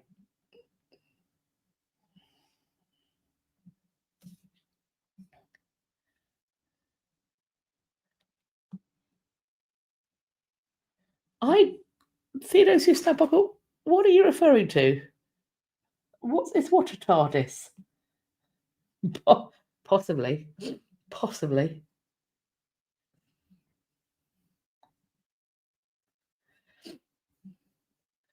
We used to be, but was in a pot in Paris once. It was full of chinoiserie. I mean, look, one thing I don't know a lot about chinoiserie, and I couldn't tell you what is looted from a dynasty in China and what was made for the commercial market. But what I do know is that there was a lot that was created for the commercial market, and there was such a passion for it that people were making money hand over fist, both here and there.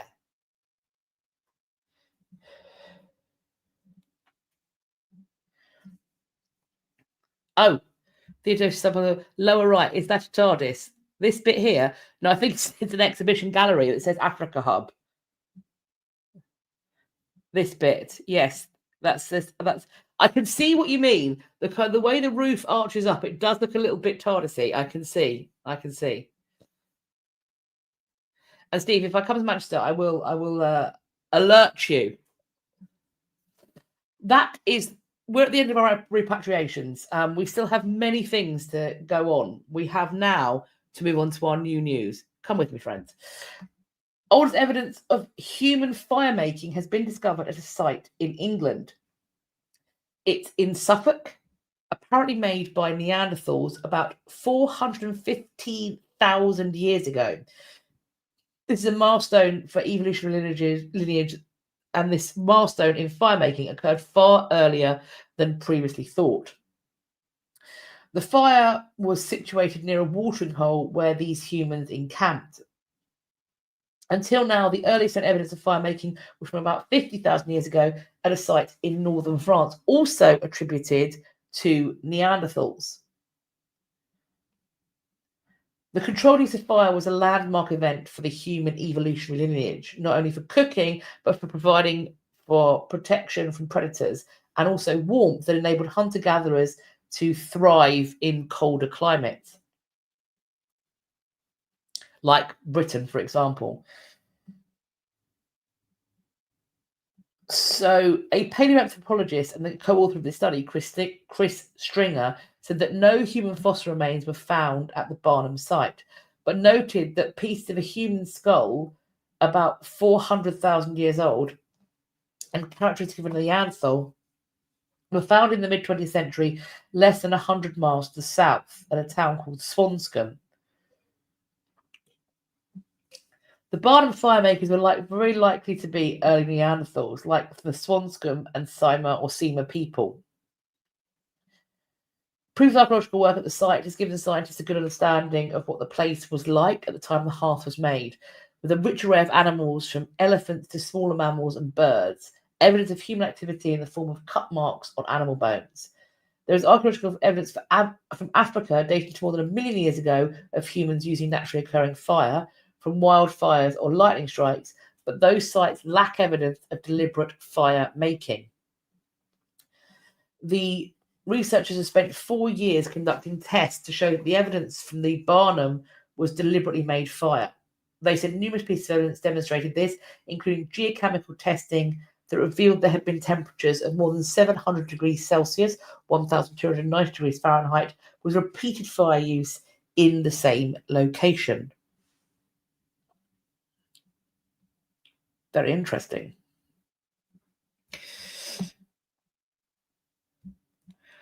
Archaeologists have unearthed 6,000 years of history beneath the Palace of Westminster in London. It indicates the site was inhabited long before the monumental landscapes such as Stonehenge. They have found over 60 struck flint flakes. That's a tongue twister, including a shaped tool. They were found in deep, undisturbed sand deposits. It's thought that they belong, based on the shape, to the late Mesolithic or early Neolithic period, so around 4,300 BCE. There has been a multi-year programme of investigations carried out as part of the Palace's Restoration and Renewal Initiative. The flints were found on what was once Thorney Island. That is where the Palace of Westminster and then Westminster Abbey were ultimately built, are believed to represent an area used by early communities for fishing, hunting, and gathering resources. The preservation of untouched sand makes them extremely rare and underlines the area's importance long before it became a centre for royal and political power. I would argue that's perhaps the reason why it becomes a centre for royal and political power, because it was incredibly useful, and people like to stay in useful places. They've also got a range of artefacts from spanning the centuries. They've got medieval leather footwear, so they've got a boot and several shoe soles. They've got fragments of a finely decorated clay tobacco pipe from around the 19th century. So it states the rebuilding of the palace following the fire of 1834, likely to have been used by stonemasons on the site. We've got what we can see here is a medieval leaf badge shaped like a flowering heart, which was a common 14th and 15th century emblem.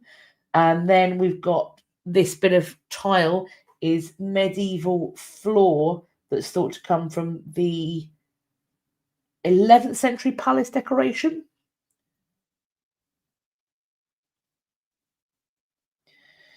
By the end of this phase, a total of 14 trial pits, 10 geoarchaeological boreholes, and extensive foreshore surveys will have been completed. It's going to continue through 2026 with a comprehensive report on the findings expected in 2027.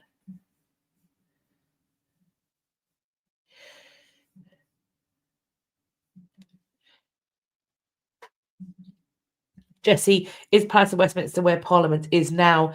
Yes. And interconnected with it is Westminster Abbey. So all of that sort of site is Thorney Island. And it gets its name Westminster because it's the minster in the west. The minster in the east is where St. Paul's is now. That's the East Minster, but it's known better as St. Paul's.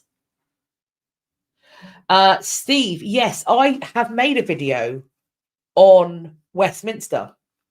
I will see if I can find a link that, or if anybody else can, then I have made a video talking about, because this is how I know this stuff, talking about Thorney Island and the East Minster, all of that kind of thing, and the building of Westminster Hall and stuff. So I have got that video. If you go into my videos and then you search my channel and just search Westminster, it should come up, I believe. Talking about the finds, my husband's texted me about these 6,000-year-old finds. Jacob Rees-Mogg remembers them when they were discarded there originally. Probably does. He probably does. That's when he was first turned into a vampire. That somebody described him as a haunted pencil. Correct. Correct. They have found wildcat bones dating back over 5,500 years in the Burren. It's the earliest directly dated wildcat ever found in Ireland. It was made by Dr. Marion Dowd, and the bones date to around, as it said, 3,600 BC. Until this discovery, no prehistoric cat remains in Ireland had been radiocarbon dated, which left, Julesy says, is it Thorny or Thorny Island? The second one, Thorny. But I think it's Thorny, Ney. You're asking dyslexic, but I feel like it's Thorn, the second one you've written, EY. Question mark. Thorny Island. Theodosius Snudpuckle says, is Thorny Island still an island?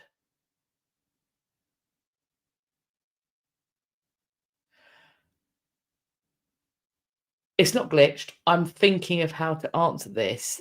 Now, we have got a lot of lost rivers, some of which are lost because they're now underground rivers. If the rivers are still underground and the land above them has been reclaimed, does that mean the island is gone? Or does it mean that it's still on a river delta? Question mark. A river delta that means it's still an island. So in short, I don't know. Maybe. How does one determine what an island is? Not a silly question at all, because it's just made my brain hurt.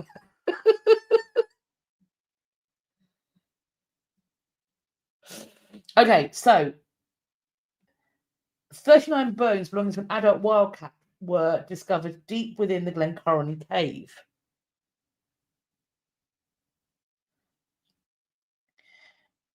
No evidence of human interference, indicating that the animal died naturally inside the cave.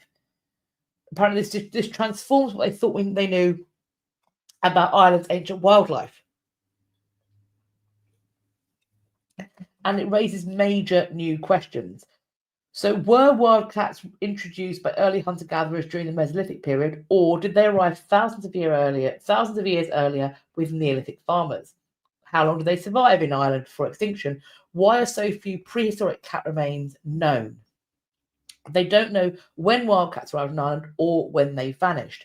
Medieval writers mentioned them in the Irish landscape, but these may have simply been feral domestic cats. Dowd, who is the archaeologist, expressed hope that further analyses of cat remains from other sites might reveal how wildcats reached Ireland, how they lived, and when and why they vanished from the Irish landscape. Oh, so Steve says, yes, I did one about the Royal Palace, thinking about adding the post-Tudor period. Oh, I can definitely look into that. How Palace becomes Parliament as well. I can look into that. Thank you.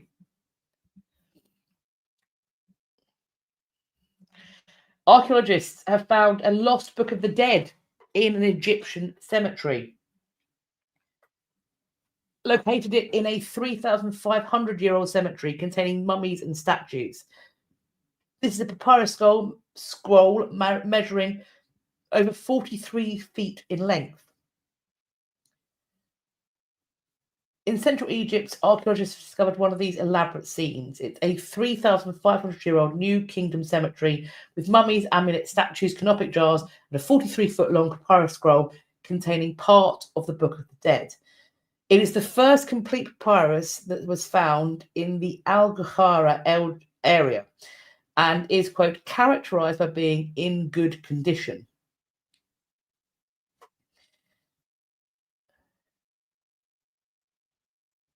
These texts, which apparently can differ based upon the writer, first appeared in the start of the New Kingdom around 1550 BC.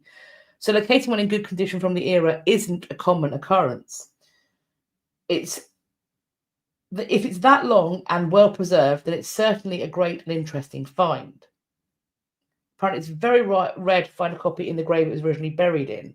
Although without photographs and original publication describing the text, it's very hard to verify the details of the find. The team apparently located stone and wooden coffins containing mummies, more than 25,000 Ushbati statues, an untold number of utensils, thousands of stone and wooden amulets, and canopic jars. The engraved and coloured coffins, including that of Tade Isa, the daughter of Eret Haru, the high priest of Jeshuti in Alamashun, were highlights of the collection. Beside her coffin were 2 boxes with her canopic vessels, and there was also a complete set of Ushbati statues and a statue of the ostrich-like deity Parsoka. What I'm interested by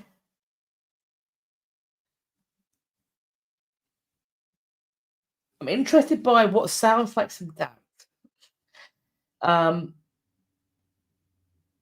So that quote, if it's that long and well preserved, then it's certainly a great and interesting find. This is Laura Weiss, who is the CEO of Roma and Piselius Museum in Germany.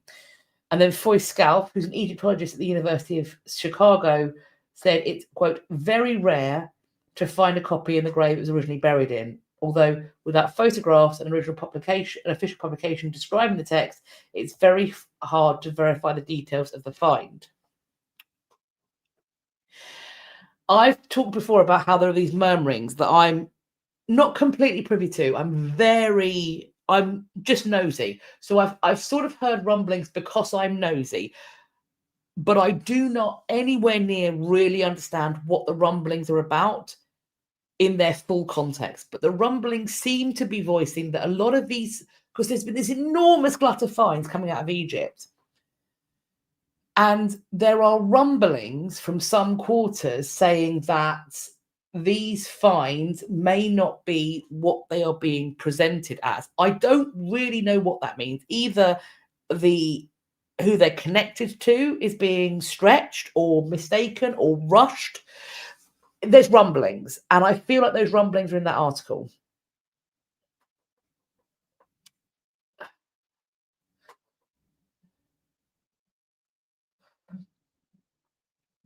Yeah, Lorcan, there's rumours that they're holding stuff back. It could be that they're holding information back, in which case announcing that you found this thing publicly as an archaeologist without presenting a peer reviewable study, find, explanation in a journal is not the normal way of things.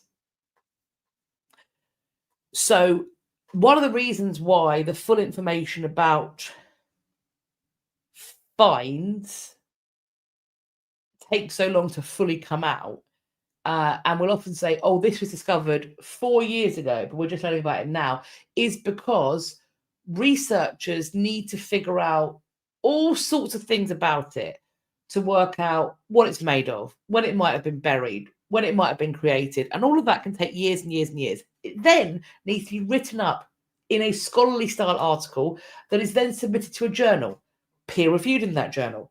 The peers who review it then offer their commentary, questions, criticisms. It then usually, almost always, will need to be reworked and rewritten, resubmitted to peer review. You see where I'm going with this? I wonder if the concern is that these finds are being announced without going through those steps. And I also then wonder what that means.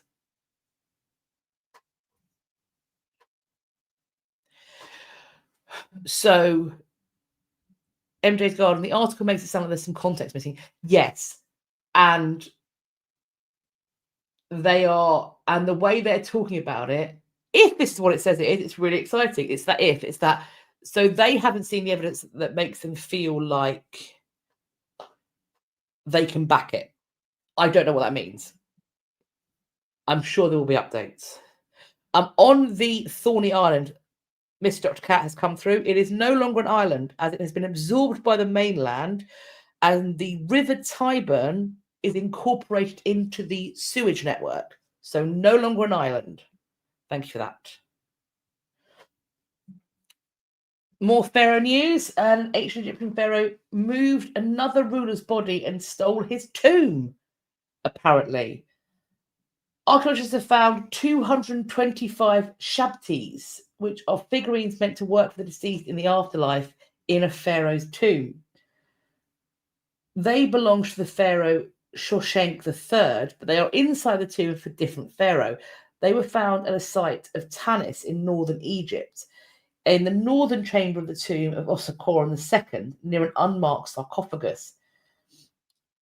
Hieroglyphics on the shabtis allow the team to identify who they belonged to.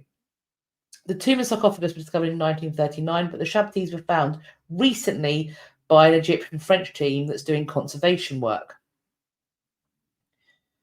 It's believed that these figurines would work for the deceased in the afterlife, doing a wide variety of tasks like farm work, giving the deceased objects, and it's something that powerful tend to be buried with.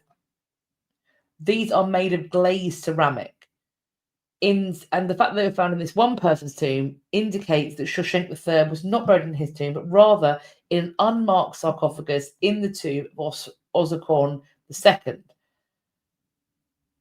So researchers have known about this tomb, but they didn't know that Shoshenq III was buried there.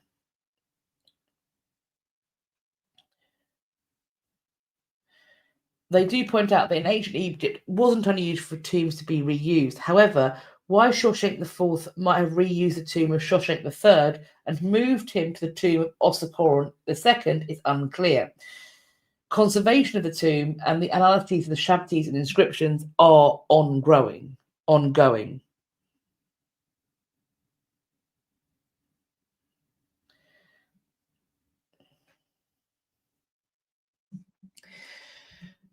Archaeologists have found an ancient shipwreck of a pleasure boat off of Alexandria. This is a 2,000-year-old wreck. The vessel's hull was found. It's more than 35 meters long and 7 meters wide. There was Greek graffiti on the vessel that, quote, could date from the first half of the 1st century AD and supports the hypothesis that the ship was built in Alexandria. We are told the boat, quote, would have had a luxuriously decorated cabin and it appears to have been propelled solely by oars. The city was founded by Alexander the Great in 331 BCE. A series of earthquakes and tidal waves struck the coast and submerged an island that was then discovered in 1996. Over the years, divers have recovered statues, coins, and other treasures that are in some cases on display at the Greco-Roman Museum of Alexandria. There is going to be research done on this wreck that, quote, promises to be a fascinating journey into the life, religion, wealth, and waterway pleasures of ancient Roman Egypt.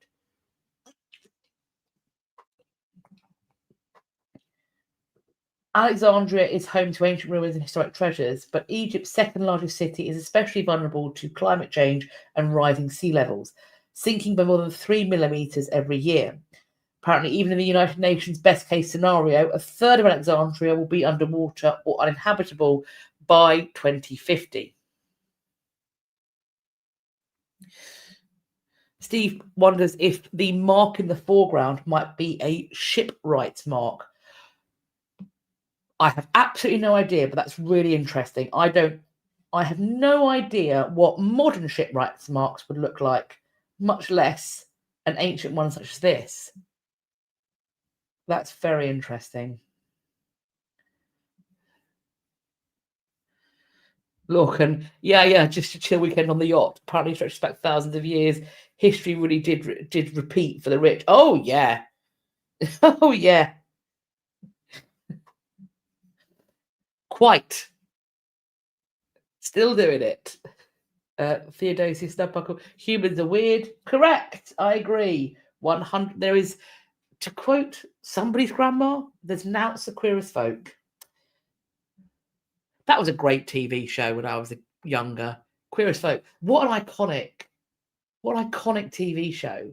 I was in my teens when that came out. Charlie Hunnam. Fabulous.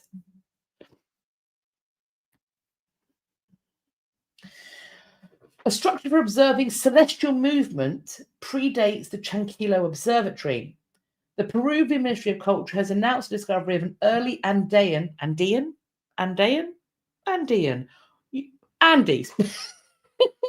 that predates the Chanquillo Solar Observatory, which was long regarded as the earliest known observatory in the Americas. It's the Kazma River and its tributary, the Sechin River, contained a large concentration of ancient ruins that were associated with the Kazma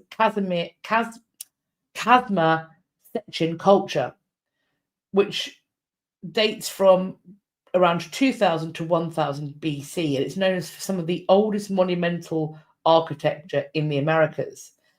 A press statement by the Peruvian state has said that the structure has a clear solar orientation and was purposely designed for observing celestial movements.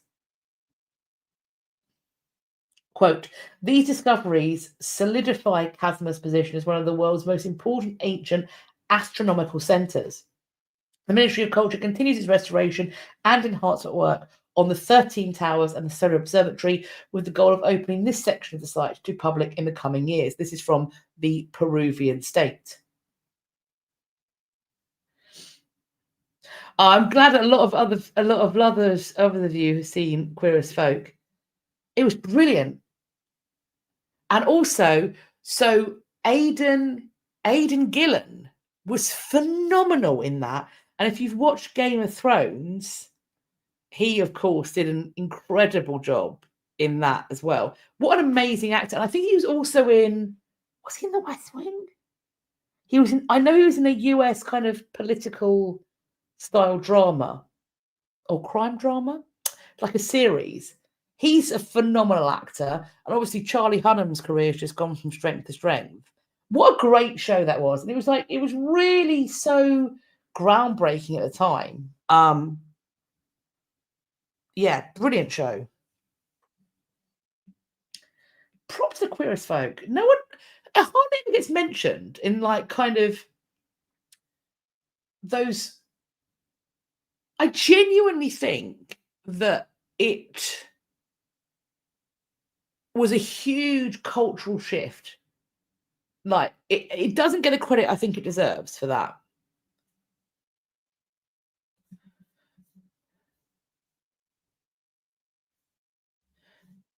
Cranberry Moonshine. Queer as Folk is one of those things that's lived in my memory for all these years, and I had no one to talk about it yet.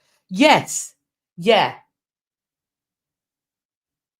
yeah. It was so formative for me and my kind of understanding of the world and of society, and it absolutely affected the communities I became part of, the friends that I made. Like it was fundamentally changing to who I was as a person.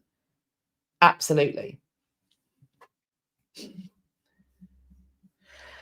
Theodosia Snudpuckle, I think you're asking if Russell T Davies made it. I don't know who made it. I've got no idea. Yorkie Grit, excellent show. Rewatched it recently. I'm really pleased. I'm really pleased. Yeah, great show. Next up with our new news, a 2,700-year-old tomb in Greece contains a burial of a woman with an upside-down crown. Now, I believe I have chopped out the picture of human remains, so that might be in this article that if you click upon it. Oh, Stuart Grant, Russell T Davies wrote it. Okay, thank you.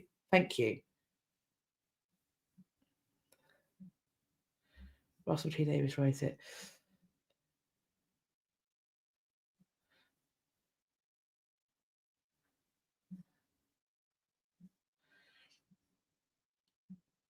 So good. Yeah.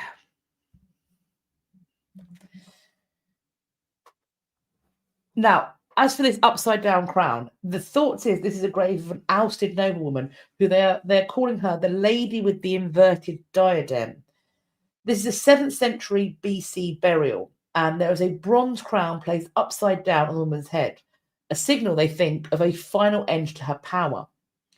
It was found in East Central Greece, about 60 miles northwest of Athens during construction work. And they have found 40 graves thus far, burials of high social status people who died in the Archaic and Classical periods, that's 800 to 323 BC. This grave stood out above the rest. There's a woman who was about 20 to 30 years old when she died, and she's buried with numerous bronze grave goods. There's a pin with geometric style horses, a necklace, and a vase-shaped amulet, bone and ivory beads, copper earrings, bracelets, and several spiral rings. The bronze diadem particularly caught archaeologists' attention as it had this large rosette on the front and a scene of facing pairs of male and female lions on the back. The crown was upside down on her head, so the lions appeared to be lying down. As lions were symbols of royal power and authority, this is thought to symbolize the resignation or fall of a ruler. So this woman might have lost her privileged position during a time of social and political upheaval. The time when she died was apparently a difficult time in Greek history, eventually solved by the lawmaker Solon's reforms that laid the foundation for Athenian democracy. The archaeologists also found the burial of a 4-year-old child near the woman. The child was crowned with a bronze diadem with small rosettes, dating to the same period as the woman, suggesting they may have been related in some way.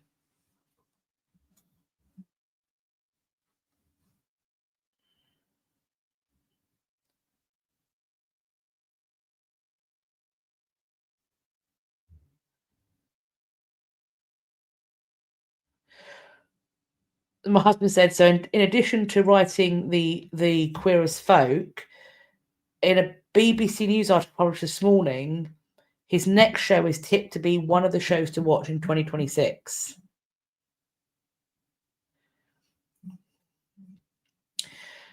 Stuart points out Russell T Davies got away with It's a Sin more recently, which is also fairly graphic. I mean, look, if Game of Thrones could happen with,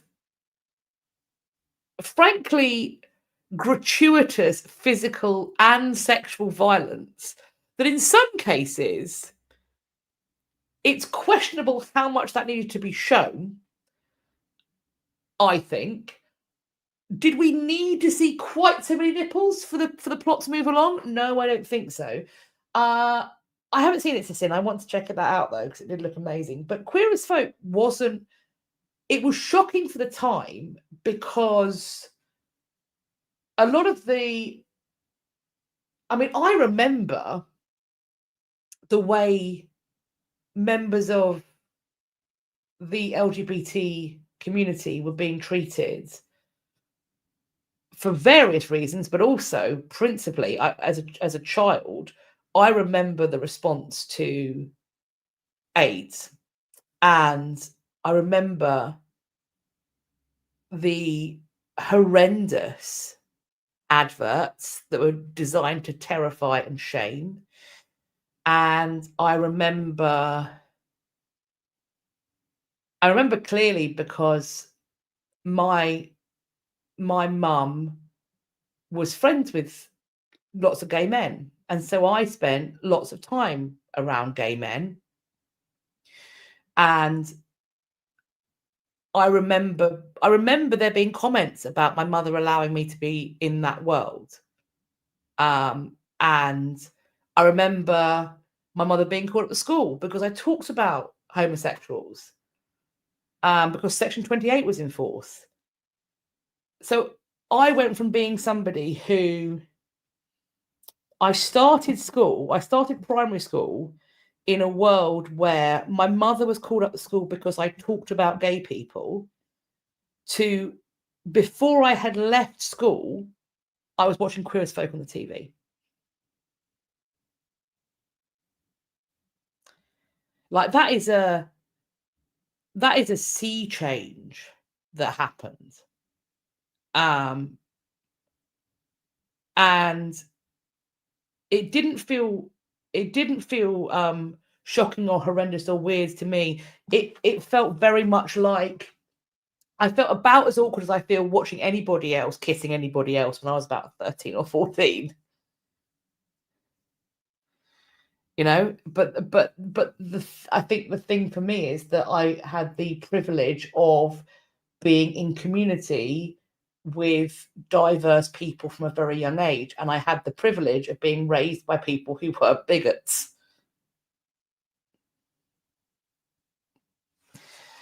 Cranberry Moonchild, do I remember those terrible adverts of the big monolith? Yeah, don't die of ignorance. I remember it vividly. Horrendous.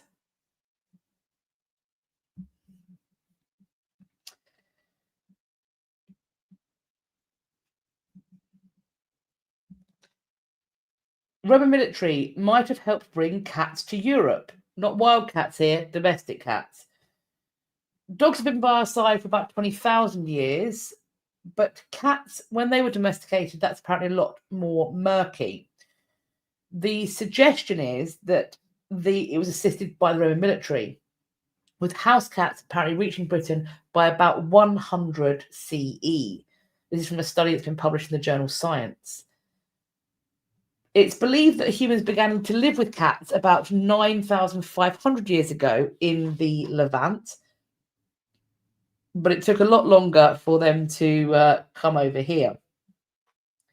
They became a staple in ancient Egypt roughly 3,500 years ago.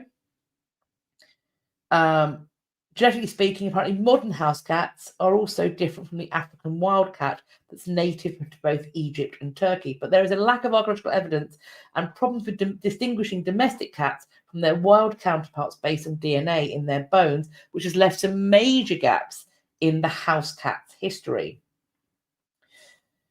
Genetic evidence indicates that modern cats did not arrive in Europe until roughly 2,000 years ago, which is much more recent than expected, meaning that they were not brought over by Neolithic farmers from Turkey and Egypt.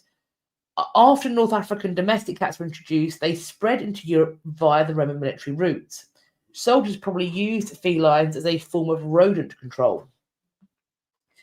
These earlier cats from Europe and Turkey were genetically European wildcats.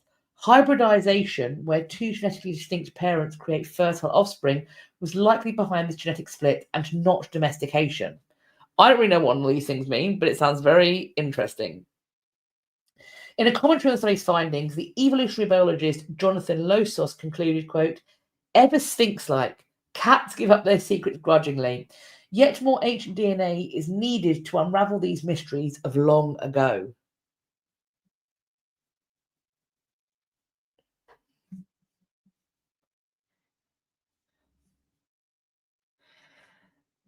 So Flint Dibble, I don't know what the channel is, apparently has done a video about cats recently. So for the cat lovers, check it out. This orange cat looks like he or she has more than one brain cell. Yes, cats are smart, I feel. I feel they are smart. Yorkie Grit's got a Bengal sent to the chat. Lovely. Jessie, orange cats are a genetic minority. Oh. And apparently 80% of them are male, making female orange cats even rarer. That's wild. I didn't know that. Thank you for that. Why would that be? That is a question for another day. Fluffy Monkey, imagine if we didn't have cats. Well, I'll be honest with you. I am solidly a dog person. I wish cats no harm. I am minorly allergic to them. But I, as a human, Virgo, egotist, I don't know, I need to be adored by the items that come into my home and the animals that come into my home. I need adoration. And cats are too disdainful to me. You have to earn their love in a way that I don't enjoy. I like unwavering devotion and obedience. Personally, I don't want to have to work at it. I understand cats graceful, Gorgeous. Love it. This is it, Jessie. Dogs have owners, cats have staff. Look, that's it. I like to be queen of my house. I like adoration. I don't want to have to compete with something that's probably better than me. Oh, Subi's got a stage 5 trainer for a cat, though. Tell us my cat who lives on my body at every available moment. Yeah. I reliably wish to be worshipped. So, as my husband's just texted, there's only room for one alpha, correct? And that alpha is me. Oh, Wheezy, you called your cat Lady Jane Grey. That's a lovely name for a cat. I love it. Jamie coming in with some, Jamie McCormack coming in with some excellent cat news. So ginger cats, normally male. Tortoiseshells, normally female. White cats with blue eyes, often also deaf. I never knew any of this stuff. I never knew any of this stuff.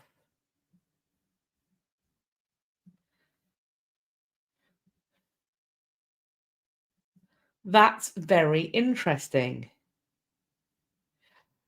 Coco Creates has got a Maine Coon. They look amazing. They also massive. Love that. Love that. I love hearing about cats in your life. I don't think anything's gonna change me from being solidly a dog person. I love a puppy. I love a little doggy.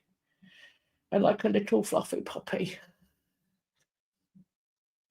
Staying with Rome, scientists have discovered the secrets of ancient Roman concrete at Pompeii, which may sound not particularly interesting, but I was taken by the fact that ancient Roman concrete is like, they call it self-healing.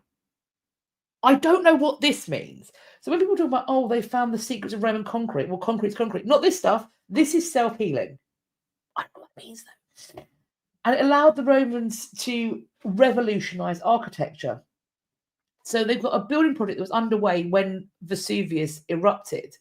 And they came across a room where walls were unfinished and there were piles of pre-mixed dry material and tools for weighing and measuring that were in place to prepare the concrete. So they got to study this. They talked about how it was almost like standing beside the workers as they mixed and placed their concrete. Concrete helped the Romans to erect structures including stadiums like the Colosseum, domed temples like the Parthenon, public baths, other big buildings, aqueducts and bridges, unlike anything that was fashioned before then. This concrete could harden underwater. It was also vital for constructing harbours and breakwaters. The precise method they used to make their concrete is debated, but the recent discoveries seem to contradict the accounts that were given by a 1st century BC treatise by Roman architect and engineer Vitruvius.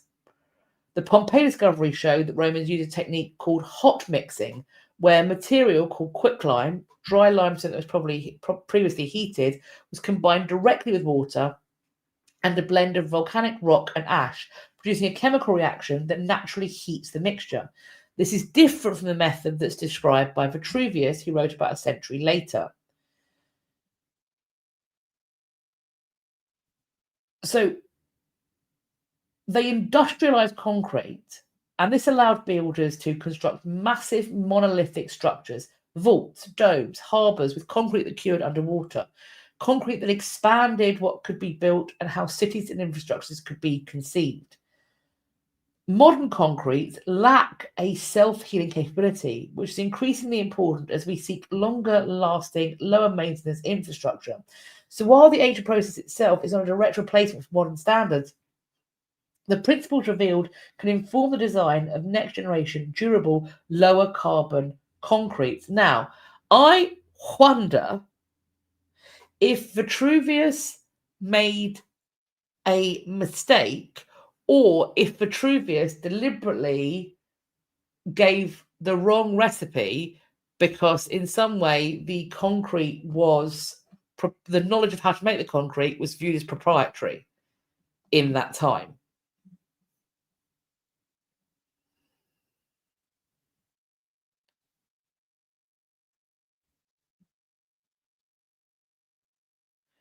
Yorkie Grit, isn't volcanic dust one of the ingredients in self-healing concrete? It seems to be, that seems to be what they're saying. Volcanic rock and ash. Yes. And Steve points out the concrete is interesting because it sets under water. Yeah, absolutely.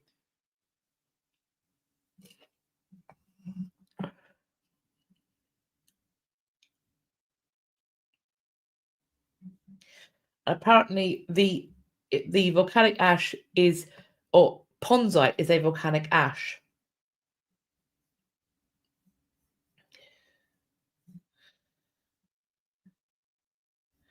Yeah. Sarah points out maybe it's ancient patent law. Yeah, maybe Vitruvius is not mistaken. Maybe it's deliberate. Speaking of which, and volcanic eruptions, there is a suggestion that maybe the date of the eruption of Vitruvius is wrong, because some of the victims of the eruption seem to be found wearing heavy wool garments, which doesn't make sense if it happened in August, they say. The eruption lasted for an approximate 18 hours. So why are they in these heavy wool garments? So maybe this is a sign that this is the wrong time of the year. The other theory is they were wearing wool because that's what people had to wear at the time.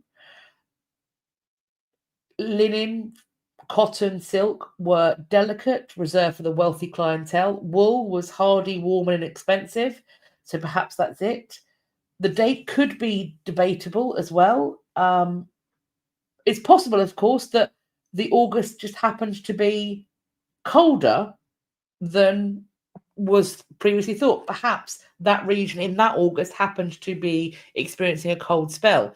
So one of three things is happening. Either the August date is wrong, it happened at a cold time in the year, or it happened to be cold in that August, or even though it was hot, people wore what they had and they may only have had woolen garments. Those are the options.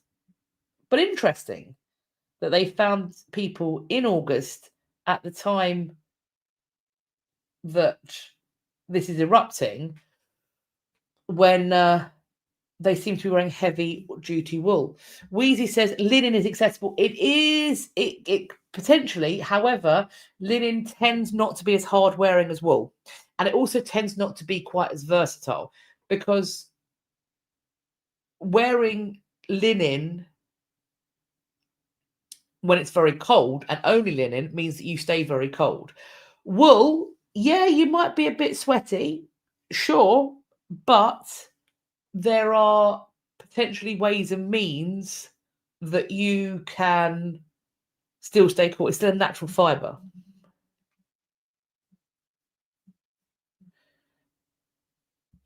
Stuart says that perhaps the pollen seeds might suggest that it was more like October. Well, I think we're going to see some more information on this, and there's going to be more updates. And as there are, I will, of course, let you know. The Mesoamerican city of Teotihuacan. That's a hard one to do. A lost city. It's thought that the language may have been decoded. This is a Mesoamerican city and the ruins are near to Mexico City, and in there are murals that it's thought represent an ancient writing system. This location was once home to 125,000 residents, but it's now a popular destination for tourists and archaeologists. But about 2,000 years ago, it was home to this population. When you sift through the pyramids of this once great city, it's been hard to understand the people who once lived there. However, now they may have some greater understanding because they have translated this language. This could have implications for their entire understanding of Mesoamerican cultures and, of course, point to a solution to the mystery surrounding the inhabitants of this location that was founded in 100 BCE. It was a major cultural center for central Mexico for around 700 years, and evidence shows that it had great cultural significance in ancient Mesoamerica.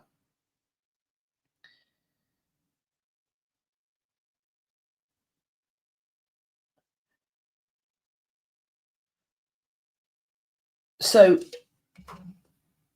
they point out there are many different cultures in Mexico, and some of them can be linked to specific archaeological cultures, but others are more uncertain. This location is one of those more uncertain places, and they don't know what language they spoke or what later cultures were linked to it. However, a link may be about to become more clear, because they propose that the writing they found shared basic principle with other Mesoamerican scribal traditions, namely the Uto-Aztecan language immediately ancestral to Nahuatl, Cora, and Huixtol. This indicates the Aztec population arrived in an area northeast of present-day Mexico City much earlier than previously believed. This translation hasn't been simple. The written language uses a mix of logograms, where an image of a coyote directly translates to coyote, and rebus or rebus, where the sounds of the objects must be merged to form a word, a more conceptual, difficult to decipher approach. So to untangle the language, they had to know how words would have sounded 2,000 years ago. You can still find pottery with these texts on it, and they do know that they believe that more murals will turn up as well. What makes it trickier is this is the first. No one has used a language that fits this time period to decipher this written language. No one has been able to prove that certain logograms had a phonetic value that could be used in contexts other than the logogram's main meaning. So they have created a method that can serve as a baseline for others to build on in order to expand their understanding of the texts. Very interesting.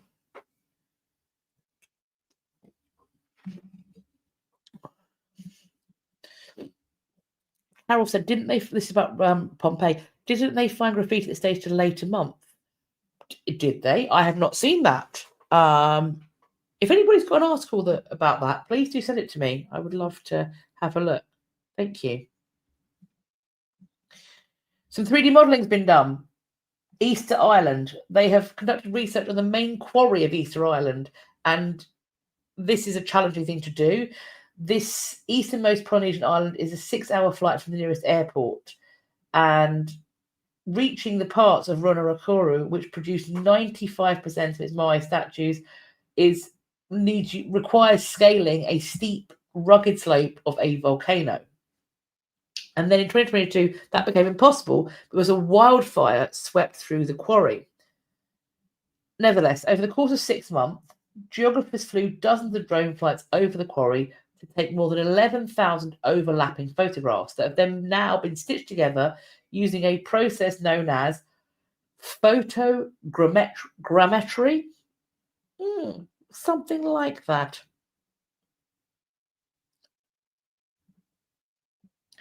To create a high-res 3D model of the quarry that's now freely available online. If you go to the link 31 in the description box and you click on it, there is a clicky link in the article to go and see that online. The lead scholar on this project referred to it as a, quote, archaeological Disneyland. The model offers a daunting sense of context in the precarity of an island the size of Brooklyn, surrounded by endless blue of the Pacific Ocean. Zoom in, and the Herculean effort required to sculpt and prize giant rocks on the side of the volcano becomes a little clearer. Between the 13th and 17th centuries, more than 900 of these rocks would be formed into these shaped sculptures. So, and it's color-coded. You can see it all here, color-coded. The blue is an indication of spaces from which moai were removed, so-called rectangular quarried voids. There are 133 of these. Some rest at the base of the slope, and many are improbably located at its peak. Parts marked in yellow are sculptures in progress, of which there are more than 400. Some are no more than the bulge of a nose in a hunk of rock. Others stand gloriously fully formed on the road below. There's a 3D map that has everything you could possibly imagine about the construction of these moai. You can see things you couldn't actually see on the ground, the tops and sides and all kinds of areas you would never be able to walk to. The 3D model has been used to investigate how the megalithic statues were carved and what this process says about the society that produced them. Life on Easter Island was clan-based and decentralised, a social structure that's evident in the separate residential clusters and discrete ceremonial centres dotted around the island.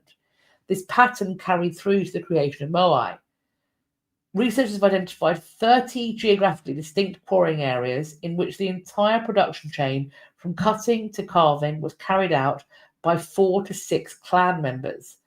The range of approaches used, researchers say, is proof that these clans were autonomous. More recently, the team have settled on one of the defining mysteries of Easter Island, though. How were these sculptures, these carvings, transported? A study and field experiment show the Rapa Nui likely, quote, walked the statues into place, rocking them from side to side using rope. To prove a point, Lippo and a team of researchers walked a replica moai 300 feet in 40 minutes.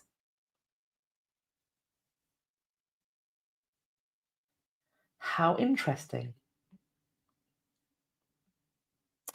Well, there we go. I look forward to checking out that link. How cool is that?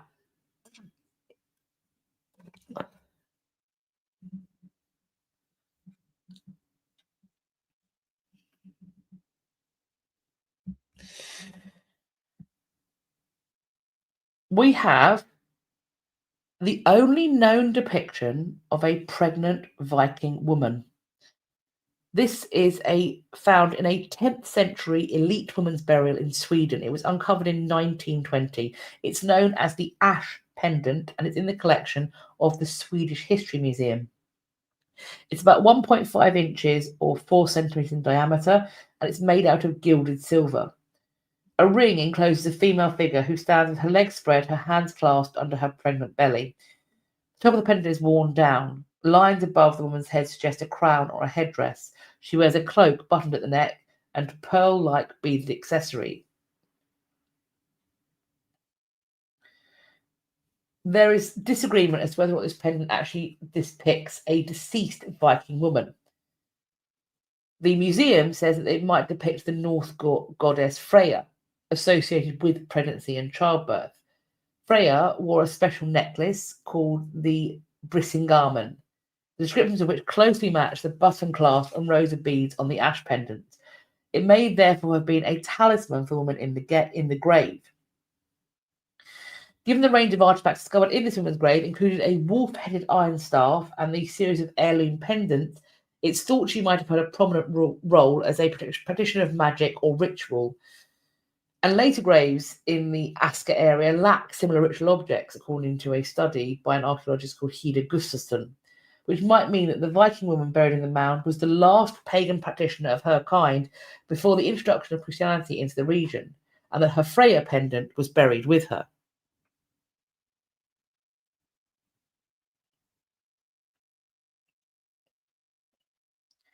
Oh, I like it. I like a Freya pendant.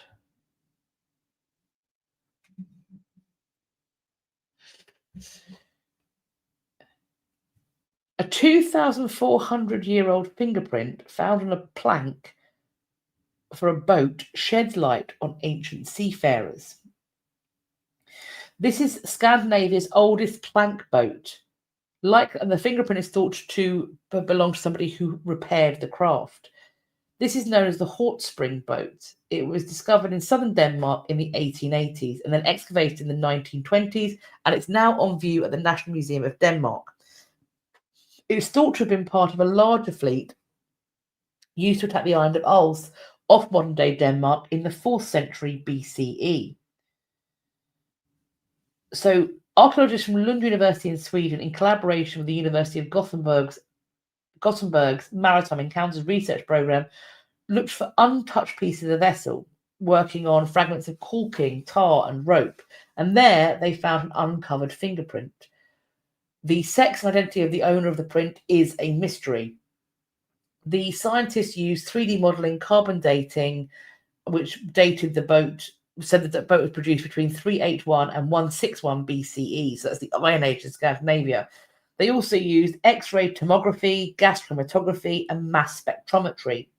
Rope makers aided the research as they talked about how the rope was produced. And here we've got the corking showing the fingerprint.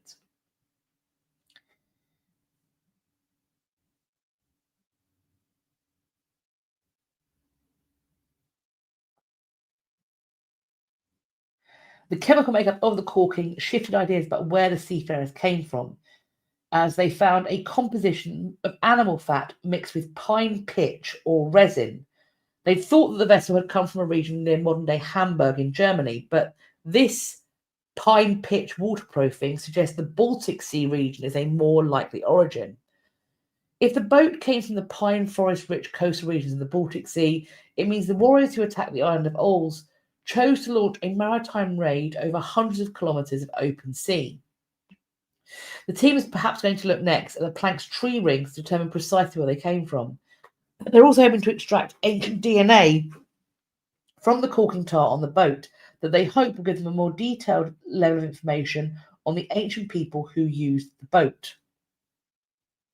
How interesting is that? Julesy, I love it when you can see fingerprints in pottery and stuff like that. It is really cool, that sort of, that trace. Next up, friends, we have got a shiny thing. A lovely shiny thing. There we are. A jewel worthy of a duke, a medieval treasure uncovered in a moat. The moat of Castle Kolno in Poland. Researchers from the University of Wrocław have found this ornate silver-gilt amethyst jewel that was once part of a larger brooch. It was found during systematic excavations of the historic ducal stronghold, and you can see the clear craftsmanship, but also the circumstances of the loss. Precious metal jewellery is usually recovered from hoards or elite burials. This piece was found in sediment accumulated between timber bridge posts at the northern crossing of a castle moat, which suggests that it might have been lost by someone travelling to or from the fortress in the early 14th to mid-15th century. This castle originally functioned as a ducal customs point on the medieval border between the duchies of Opole and Brezig. Its first documented owner is a man called Duke Boleslaw III of Brezig, and subsequent noble residents would have hosted high-ranking visitors. And so this jewel reflects this elite environment. It's consistent with that aristocratic jewellery of the period. To determine its composition and manufacturing technique, the research team have, of course, done a lot of advanced but non-destructive analyses. X-ray fluorescence, electron microscopy, and energy dispersive spectroscopy, so SEM-EDS. The artifact, they say, was produced from silver and enhanced with fire gilding. This is a sophisticated process where gold is applied using mercury. Elevated mercury signatures detected in the spectra support this conclusion.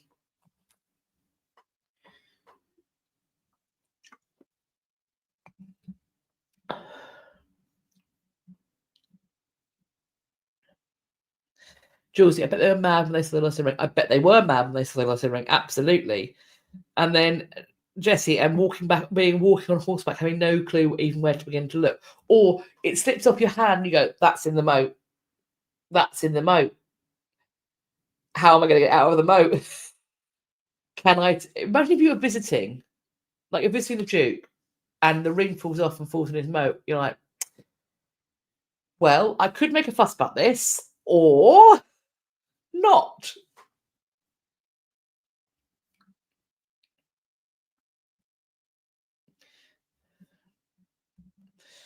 This is interesting. There is a suggestion that a volcanic eruption in 1345 may have led to a, quote, butterfly effect that ultimately led to the Black Death. This is according to a new study. The thought is that because this volcanic eruption triggered a cool and overcast period in the Mediterranean, the eruption started a domino effect that led to a downturn in agricultural production, which then required merchants to import grain, and with it, the bacterium Yersinia pestis that caused bubonic plague via the Black Sea. This bubonic plague pandemic, most commonly known as the Black Death, reached Europe in 1347, so 2 years later, and it quickly affected Italian port cities. It then spread throughout Europe over the next few years. Between 30 and 60% of the population is believed to have died. The question as to how and why the Black Death reached Italy from the Black Sea precisely at this moment. So they began investigating these climate-driven changes in the Mediterranean, and their research was published in the Journal of Communications, Earth and Environment. They looked through contemporaneous accounts and they noticed reports of reduced sunshine, increased cloudiness, and dark lunar eclipse, all of which was independently reported by observers in parts of Asia and Europe between 1345 and 1349. All of these phenomena were attributed, or could be attributed, to a large-scale volcanic aerosol layer that's been known to cause cold spells and sulfate aerosols, which reflect sunlight back into space. Paleoclimate data gave researchers a clue. There was high amounts of sulfur in polar ice cores that suggested one or more eruptions of a previously unknown volcano around 1345. While they can't say much about the volcanic eruption, they do know the eruption must have taken place in the tropics, because the sulfate they found was in similar concentrations in the ice of both the North and the South poles. They also looked at tree ring data from around Europe and discovered that in the summers of 1345, 1346, and 1347, they must have been much colder than normal, and the autumns were much wetter, which would have caused soil erosion and flooding. Records also confirmed there were changes in the environment that decreased the yield of a number of crops, including grape harvests and grain production in Italy. This meant that merchants had to begin importing products from the Black Sea to prevent famine. They import the products, the boats come in with those fleas. Even though the Black Death resulted from a rare confluence of environmental and social factors, it's important to gain a better understanding of the causes of past pandemics, these researchers wrote, because, quote, the probability of zoonotic infectious diseases to emerge and translate into pandemics is likely to increase in both a globalized and warmer world.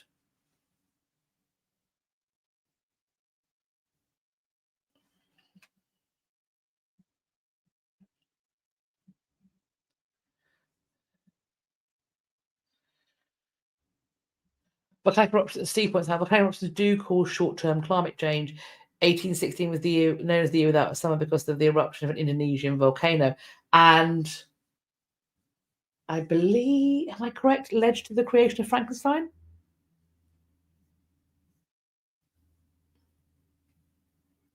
Is that the same volcano?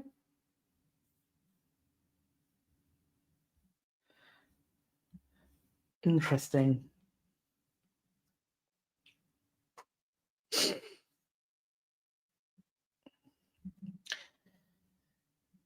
We've had an auction. This is Thomas Howard, 4th Duke of Norfolk. It's a painting created by Hans Ewers, a Flemish artist well known for his Tudor era portraits. And this sold at Sotheby's for $4.2 million, making it the most expensive Elizabethan portrait ever auctioned. It was created in 1562, and a decade later, this Thomas Howard, 4th Duke of Norfolk, was executed. It was put up for sale with an estimate of £2 million to £3 million. Obviously, it's now outstripped that. Quote, paintings of this quality and this kind of condition of that age very rarely appear on the market. It's spectacularly well preserved and in the most amazing condition, with very minimal, if any, retouching or damage to it. And for a painting that's nearly half a millennium old, very impressive. So Ewers is one of the principal court painters under Mary I.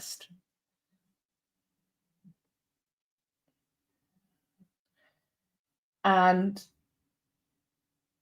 According to Sotheby's, US painting a portrait of Norfolk offers a, quote, striking glimpse into the artistry and political intrigue of the Tudor court. In 1562, this young nobleman was at the height of his power. Mary had made him Duke of Norfolk in 1554. He was in royal favour all the way through the beginning of Elizabeth's reign. Norfolk was, after all, Elizabeth's second cousin through her mother, Anne Boleyn, and he was also England's only duke at the time. Thus, he supervised all royal ceremonies and heraldic affairs. He was the most important, most powerful man in the kingdom during the reign of Elizabeth, short of the monarch herself. He was really very significant in the country. He got huge tracts of land across England. This is part of a diptych, a pair of paintings supposed to be viewed side by side. The other side being the Duke's second wife, Margaret Audley, who owned the historic Audley End house. Ewith united the portraits with a continuous backdrop, a tapestry bearing the couple's coats of arms, which you can see over on the side, and it is very beautiful. His wealth and power, though, weren't enough to protect him. In 1572, he was tried for treason when Elizabeth found that he had been plotting to marry Mary, Queen of Scots. He was then beheaded in London that year. Claw Wyndham, which is a fine art firm in London, purchased Ewith's portrait of Norfolk on behalf of the current Duke of Norfolk, who is called Edward Fitzalan Howard. The painting will now return to its subject's former home, Arundel Castle, which has been the seat of the Duchy of Norfolk for more than 8 centuries. They say, quote, it fills a gap in the collection and is a highly significant Tudor portrait.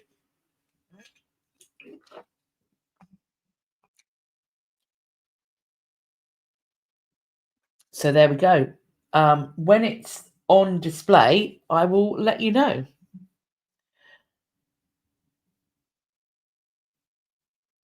I'm seeing some people who appear to have their phone logos up saying that they aren't seeing all the comments in the chat. I'm wondering if that's a phone thing rather than... let me try this. If this is annoying, let me know. So I can show the comments on stage and I can make the font size bigger. And I can make them wide. Is that better? Can we start to see things now if I do that? And the issue is because it's sort of I can't really control where it sits. So I hope that's going to be okay. And then maybe you can see everything popping up there.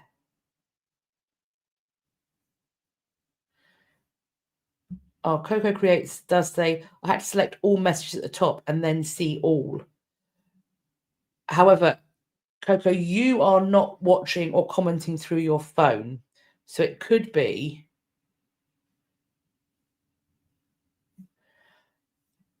Sarah, it's telling me that you're watching this vertically.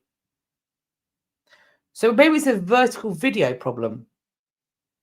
Because I can see that you, Yorkie, Wheezy, and Sarah, I can see that all of you are watching it vertically because it's telling me, unless that's incorrect, it's telling me you're watching it vertically.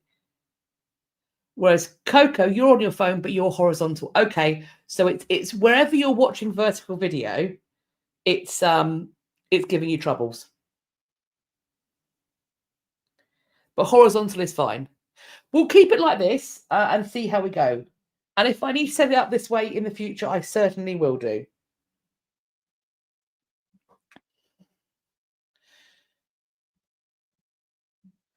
An archaeologist is racing to preserve Sudan's heritage as war threatens to erase its cultural past. So this is in the French National Institute for Art History. The Sudanese archaeologist Shadia Adrabo is looking at a photograph of pottery made in her country around 7000 BC. She's typing a description of the Neolithic artifact into a spreadsheet. The war between the RSF, the Rapid Support Forces, and the Sudanese Armed Forces, the SAF, is raging. And the curator from Sudan's National Corporation for Antiquities and Museums is on a year-long research grant in France with one mission: to build an online database of the African nation's archaeological sites, museum collections, and historical archives. Just after the war started in Sudan in April 2023, museums were looted and destroyed. They don't know quite what went missing, but Arabo says that her task is to find out, and time is of the essence. She's working to secure the collection. She points out that they've already lost 2 museums and they don't want to lose more. The National Museum had pieces dating back to prehistoric times, including from the Kerma Kingdom and the Napatan era, where Kushite kings ruled the kingdom, as well as from Meroitic civilization that built Sudan's pyramids. The other galleries displayed later Christian and Islamic objects. Some of the most valuable items were mummies dating back to 2500 BC. Some of the oldest and most archaeologically significant in the world, as well as some royal Kushite treasures. UNESCO has raised the alarm about plundering and a threat to culture that appears to have reached an unprecedented level. Last month, hundreds of people were left dead and more than 80,000 forced into displacement after the capture of North Darfur's capital, El Fasher, by the RSF. This work for Adrabo is deeply personal. Quote, "I'm from Nubia, from the south, an area filled with monuments, archaeological sites, and ancient life." She was working at the National Museum in the capital Khartoum when war started. Quote, "We thought it would finish soon, but then life started getting really difficult, not just the bombing, but there was no electricity, no water."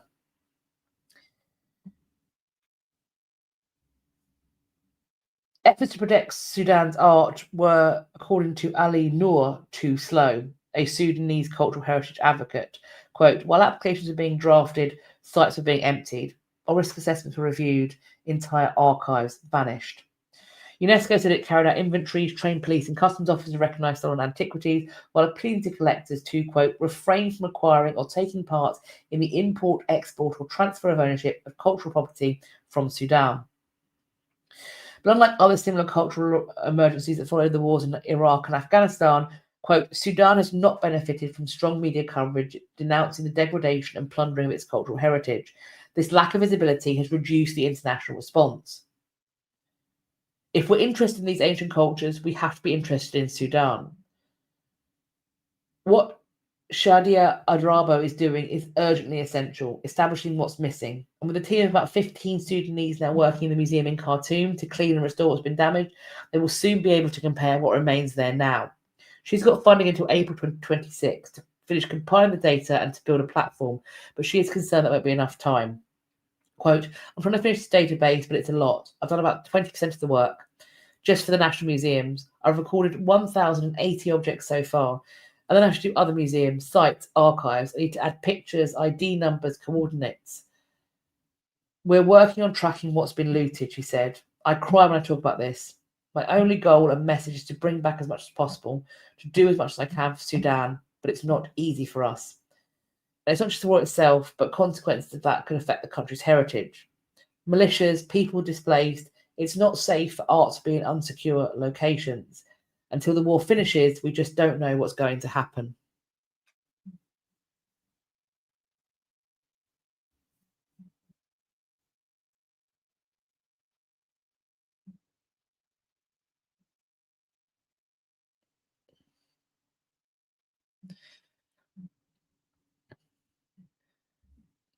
Jim Wilcox, she's doing an incredible job. War destroys culture. It's the same here. Steve points out there's more pyramids in Sudan than Egypt.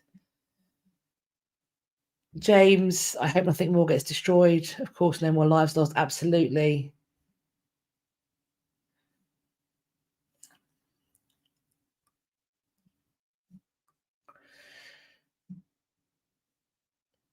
Coco, is there any way to remotely help with logging item numbers? I don't know.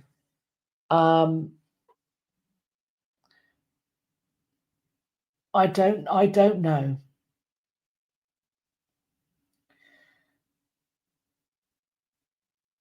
So her name is, so she is Doctor, and her name is spelled as follows: SHADIAABDRABO.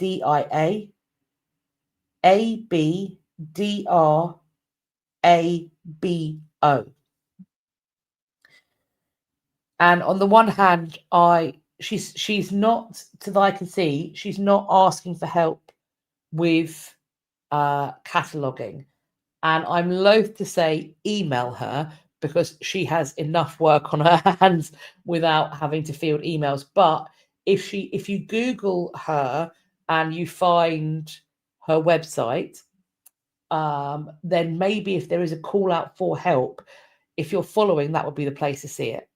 That's my recommendation, is to try it. I will be following her, and if I see her put out a call, then I will also share that as well. But as I can, from what I'm seeing currently, that call isn't being made. So this is what my husband sent me, and I'm sharing the history ones.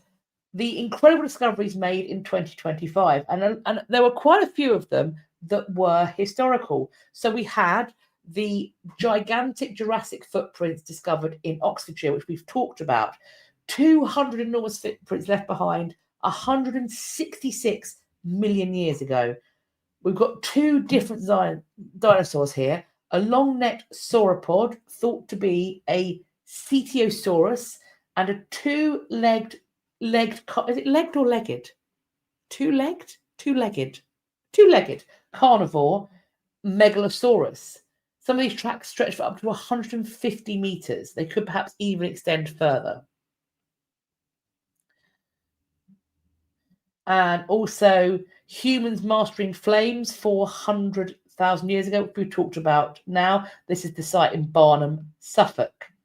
And as well, showing there, humans apparently rank surprisingly high in monogamy, that 66% of humans form monogamous bonds. We outscore chimps and gorillas, but we do fall short of the California deer mouse, the true heavyweight and champion of lifelong love.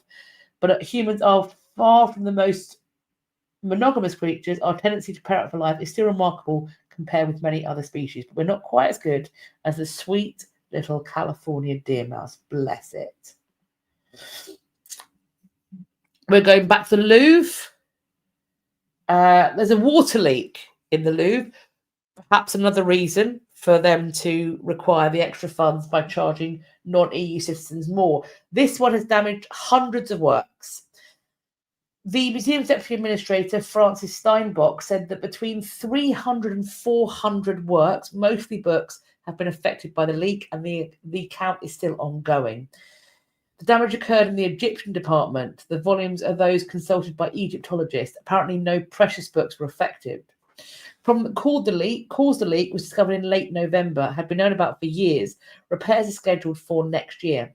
The volumes are going to be dried, sent to a bookbinder, and restored before being returned to the shelves. They are described as being Egyptology journals and scientific documentation from the late 19th and early 20th centuries. No heritage artifacts have apparently been affected by the damage. They say at this stage there are no irreparable and definitive losses in the collection. The structural weakness prompted a partial closure of the galleries hosting the Greek vases and offices. And then that was November. October, the burglars made off with jewels worth 88 million euro, which of course showed off glaring security gaps, and those jewels still have not been recovered. The museum has since moved most of its precious jewels to the Bank of France. There was a report published in October by France's public audit body, known as the Cour des Comptes, that criticised the museum's excessive spending on artwork, which it said was, quote, to the detriment of the maintenance and renovation of the buildings. So this move to charge non-EU citizens more definitely makes some sense. A dinosaur remains have been sold at auction. 68 million-year-old dinosaur skeleton has gone under the hammer at auction in London at Christie's. It's went for £3,466,000. This is a Cairngorthid question mark on pronunciation skeleton from the Cretaceous period. It's found in North America and Asia, and it's thought that it had feathers. This one has been nicknamed Spike. It's made up of approximately 100 different fossil bones. Discovered in 2022 in the state of South Dakota in the US. It dates from between 68 and 66 million years ago. It's about 2 meters in height. The sale of dinosaur fossils through auction for huge sums of money has come under some criticism from paleontologists who say that the cost stops many public museums from being able to afford them. But others argue that many private fossil collectors share their dinosaurs with museums and many are on public display. It's a pretty cool. I thought, yeah, if you aren't sharing those things with museums, is it just somebody who's like, you walk in their hallway, and I imagine they've got one of those like twin staircases, and there's like a grand piano and a marble floor and a chandelier, and is beneath it just a 2-meter dinosaur, like my Spike. What's you? There you are. Is it behind a rope? Can you have a picture? Do you wander around it when they have like a New Year's party? Like, what happens here? How other people live? Hey, our last new news. I haven't put it in ding dongs, and I'm going to be very limited on my commentary of this because I work for HRP as a contractor. So I'm not going to say assert a judgment on this because I don't think I'm allowed to, but I'm going to tell you what has happened. There have been 4 arrests made after a group threw apple crumble and custard at a display case that contains part of the crown jewels in the Tower of London. Police were called. It happened at 10 in the morning. This is the case of the imperial state crown, typically worn by the king at formal ceremonies. So 4 people have been arrested on suspicion of criminal damage. The jewel house was temporarily closed while it was investigated. The group is called Take Back Power, apparently an offshoot of Just Stop Oil. It described itself as a new non-violent civil resistance group, and it's claimed that it was behind the incident. It carried out the stunt to demand the UK government establishes a permanent citizens' assembly or House of the People with the power to tax extreme wealth and fix Britain. The police minister, Sarah Jones, said the incident was disgraceful, adding that there is a clear difference between the democratic right to protest and unacceptable behaviour. Footage shared by Take Back Power on social media showed one protester removing a large foil tray of crumble from a bag before slamming it against the glass, protecting the imperial state crown. Another then poured a tub of bright yellow custard on the case. Democracy has crumbled, one protester could be heard shouting. Another added, Britain is broken. We've come here to the jewels of the nation to take back power. Surprised tourists react to the stunt. HRP have confirmed the imperial state crown was not damaged, and the jewel house reopens to the public early in the afternoon. This is the second demonstration to be claimed by the group in the past few days. They emptied 3 bags of manure onto the floor of the Ritz Hotel lobby under its 25-foot Christmas tree. They have emerged in recent weeks on social media channels used by Just Stop Oil activists. The protest group refers to Take Back Power as a new project. Just Stop Oil are responsible for a high number of high-profile protests. They threw soup on Van Gogh's sunflowers. They climbed onto motorway gantries. They announced they were ending their use of direct action in March. So the imperial state crown is pictured here. It's worn by Charles III. He left Westminster on his coronation day in 2023. Monarchs are crowned with St Edward's crown. This is different. It's used during formal occasions like the state opening of Parliament. And when it's not there, it's in the Jewel House at the Tower of London. It was made for the coronation of George VI in 1937. It contains 2,864 diamonds, 17 sapphires, 11 emeralds, 4 rubies, and 269 pearls. Apparently it weighs over a kilogram. I wonder if one of those rubies that they're counting is the Black Prince's ruby, because I I believe there's a question as to whether the Black Prince ruby is in fact ruby or if it is in fact a spinel. You've got King Edward sapphire and you've got Cullinan 2, which was cut from the largest diamond in the world.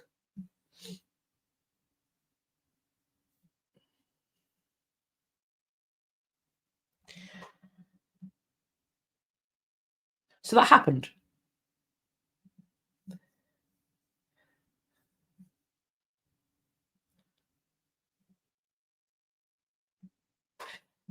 I don't know what I can say. I don't know what I am permitted to say because I enjoy my job. But I couldn't let it pass without saying something. And we're going to move directly on to the ding-dongery. So, ding-dong and up your bum. So, police have recovered a Fabergé pendant from a man accused of swallowing it. And apparently they recovered it from his poo-poos. He swallowed the item in a jewellery store. New Zealand police have spent 6 days monitoring every bowel movement of the subject. Good Lord. They've earned their keep, haven't they? The 33,000 New Zealand dollar or 19,000 American dollar James Bond Octopussy pendant was recovered from his gas. Was recovered. This is a no eating section. Sorry, should have said that. No eating right now. If you're eating, stop eating or pause this. It was recovered from his gastrointestinal tract by natural means without requiring medical intervention, which means, friends, he pooped it out. A 32-year-old man has been in custody since he swallowed the ornate pendant in Auckland on the 28th of November. He was arrested inside the store minutes after the alleged theft. So you can see here a gloved hand holding the recovered pendant, still attached to a gold chain, with an intact price tag. What is that price tag made of? And also, it's on a tissue. Boke, massive boke. The pendant was inspired by the 1983 film James Bond film Octopussy. Central to the film's plot is a dual smuggling operation that involves a fake Fabergé egg. The suspect appeared in Auckland District Court apparently on the 8th of December. I haven't seen an update yet. This egg, one of only 50 made, is made of gold, painted with green enamel, encrusted with 183 diamonds and 2 sapphires. It is 8.4 centimeters tall and mounted on a stand. It opens to reveal an 18-karat gold, yellow gold octopus nestled inside, adorned with a white diamond suckers and black diamond eyes. The octopus surprise pays homage to the eponymous antagonist in the centre of the Octopussy film. Dear Lord. Dear Lord. Someone had to clean that. It's the fact that it's still on a tissue. It's on loo roll. That's loo roll. That's a blue gloved hand holding the egg he laid from his bum hole. Oh no! That really squicks me out. That really squicks me out. Lord.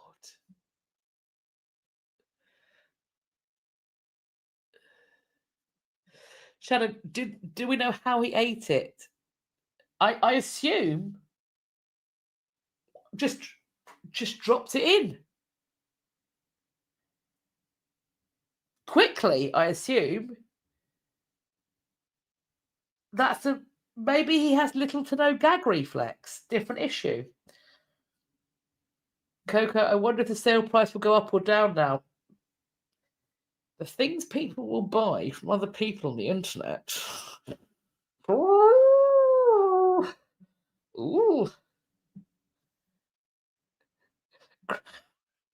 I can. Yeah. Yeah.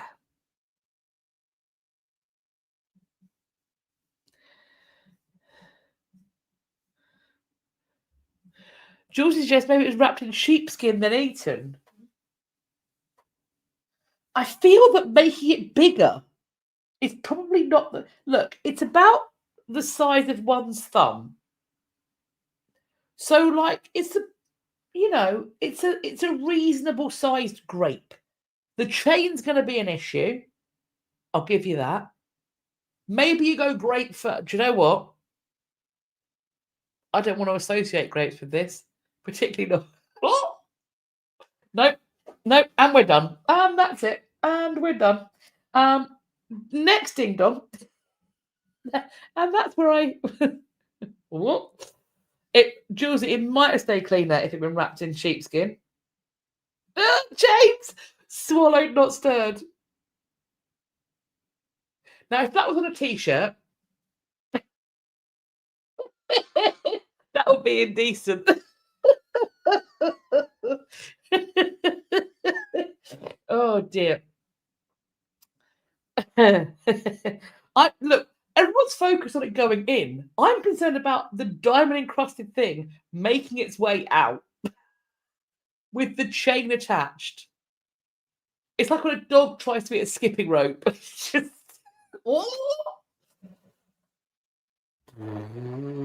okay. Hundreds of museum items have been taken in a raid. More than 600 artifacts of cultural value have been stolen from Bristol Museum, including military memorabilia, jewellery, natural history pieces, carved ivory, bronze and silver figurines, all taken from this archive in the Cumberland Basin in the early hours of the 25th of September. Pictured here is CCTV images of 4 men that have been released after the British Empire and Commonwealth collection items were stolen. The theft was discovered by staff the following day. It had been ransacked. These were from the collection of the former British Empire and Commonwealth Museum that was donated to the British Museum after its liquidation in 2013. The items include military badges and pins from the East India Company. The archives were broken into twice, with 95% of the stolen items being taken in the second raid. The CCTV incident was from the second of these robberies. So there's jewellery, carved figurines. These artifacts were not on display in the British Museum, but they did form an important link between the city and its history. They are part of a collection that documents the links between Britain and countries formerly part of the Empire from the late 18th century to the late 20th century. It's of cultural significance to many countries and provides an invaluable record and insight into the lives of those involved in and affected by the British Empire. If anybody recognises the men captured on the CCTV, and I'm going to tell you, you would probably have to do it by clothing alone. If you know these people, you would know them because you would recognize them and their friends by their clothing. I don't know if they've got any moving image. Sometimes you can tell people by the way they walk. Perhaps if the video is available to view somewhere, have a look at that. Police are keen to speak to anybody who recognises the men who've been captured on the CCTV or who may have seen these possible stolen items being sold online. The description of the men, they are all thought to be white. The first described as being of medium stocky build, wearing a white cap, black jacket, and light-coloured trousers and black trainers. The second man described as being a slim build, wearing a grey hooded jacket, black trousers, and black trainers. The third man, a green cap, black jacket, light-coloured shorts, and white trainers. He apparently walks with a slight limp in his right leg. The fourth is described as being of large build, wearing a two-toned orange and navy or black puffy jacket, black trousers, and black and white trainers. The council spokesman said police decided to delay a public appeal about the thefts until it had undertaken initial inquiries. They also took time for these staff to audit the thousands of items that they held in the stores to find out exactly what's missing. If you recognise somebody in this, then please do get in touch with the relevant police force. It's all going to be linked in the article. Now, though, friends, and also as Julesy points out, the guy in that two-tone orange jacket is bald at the crown.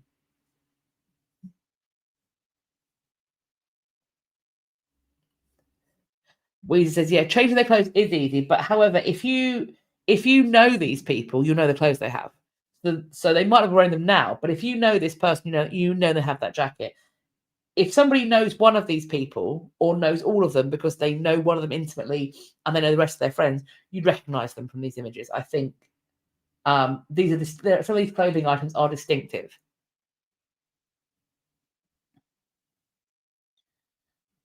I mean, also, if you don't know where they were on the early hours of the 25th of September, that's another great shout. So, events and exhibitions. This is an event, I suppose. There's now a database containing the names of soldiers serving the English crown from the late 1350s to 1453. As you can see, I put my own surname in there, Marchant, alone, and I have found 75 records. So there were 75 soldiers serving the English crown from the late 1350s to 1453 who had the surname Marchant. This study is coming from their pay. You can find out lots of things about them. So have a look, check your own surname, and see what you can find out about it. It is linked, of course, and that is an online resource. We have this exhibition at the V&A. That is going to be open until the 22nd of March, 2026. We've got some months left to see it. This is Marie Antoinette style. So 250 years of design, fashion, film, and art connected to, inspired by Marie Antoinette. And the ticket prices, if you go on a weekday, it's £23. If you go on a weekend, £25. Unless, of course, you have got V&A membership or something else that connects to it. Cranberry Moonchild, where is the soldier thing linked? If you go into the description box and you go to number 44, it's linked there. So it's number 44 on the description box.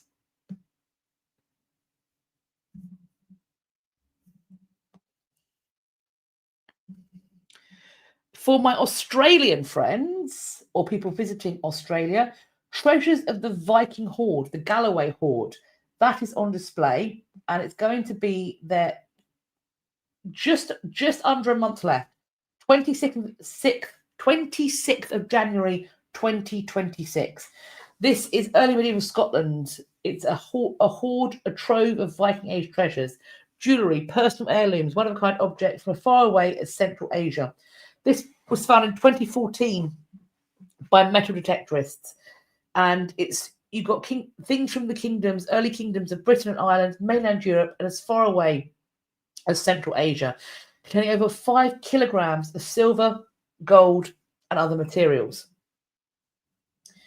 So this is in Melbourne, Australia. It's the Melbourne Museum. And the next one is also in Melbourne, next and final. This is also in Melbourne, different museum, part, I believe, of the same museum group. This one is called Transmutation, Our Origin Story. It's looking at Papua New Guinean cultural traditions, matriarchal lineage, and contemporary art and how they converge. And this is going to be open until the 28th of February, 2026. And as for both of those exhibitions, and indeed the V&A exhibition, you will notice that there is a secondary line underneath the entry, so an A line. That is, so you've got the numbered thing, and then you've got A. That is for accessibility.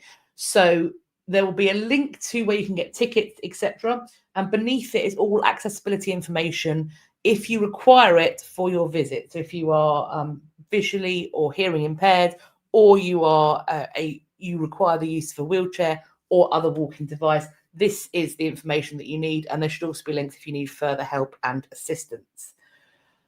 There we go.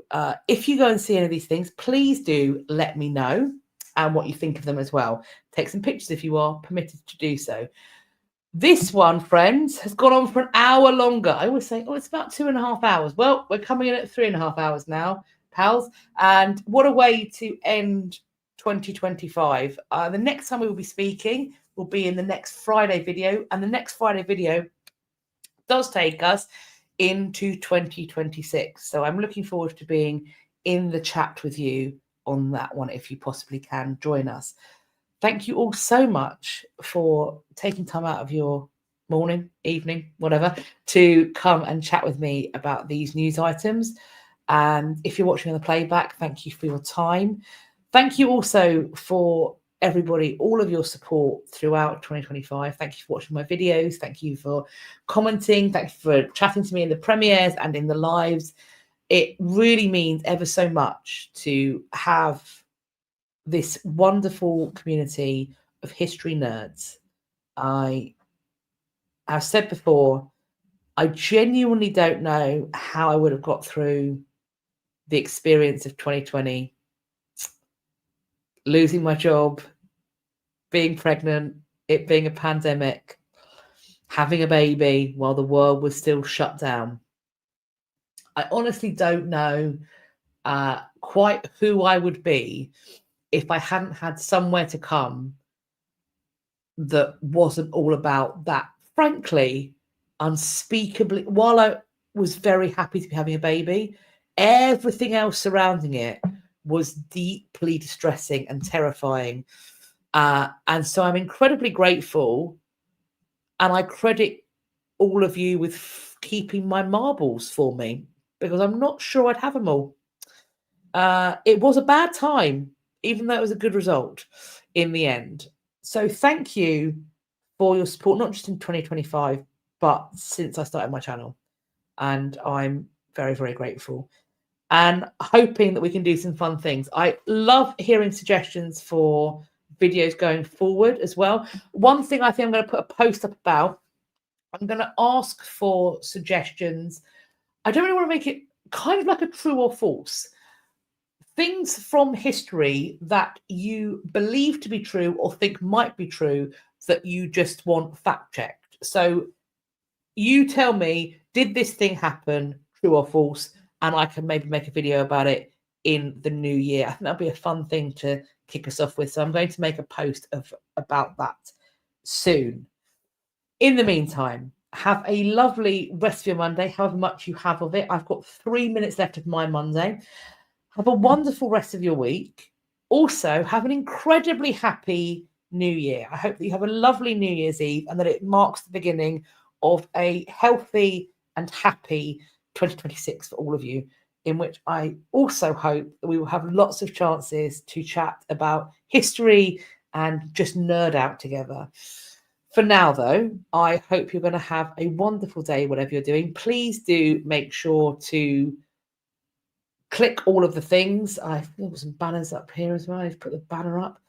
Please do make sure that you go to my website so that you can sign up for the mailing list and I can tell you what I'm doing, because sometimes YouTube, even if you have liked, subscribed, commented, hit the bell icon, select it all, please do make sure that you have also joined over on the website on the contact page, because that does let me send you out an email once a week so I can tell you all about what I've been up to. I look forward to speaking to you all in my next video. But for now, whatever you're doing today, I hope you have a wonderful day and do take care of yourselves. It's going to be bye-bye from me.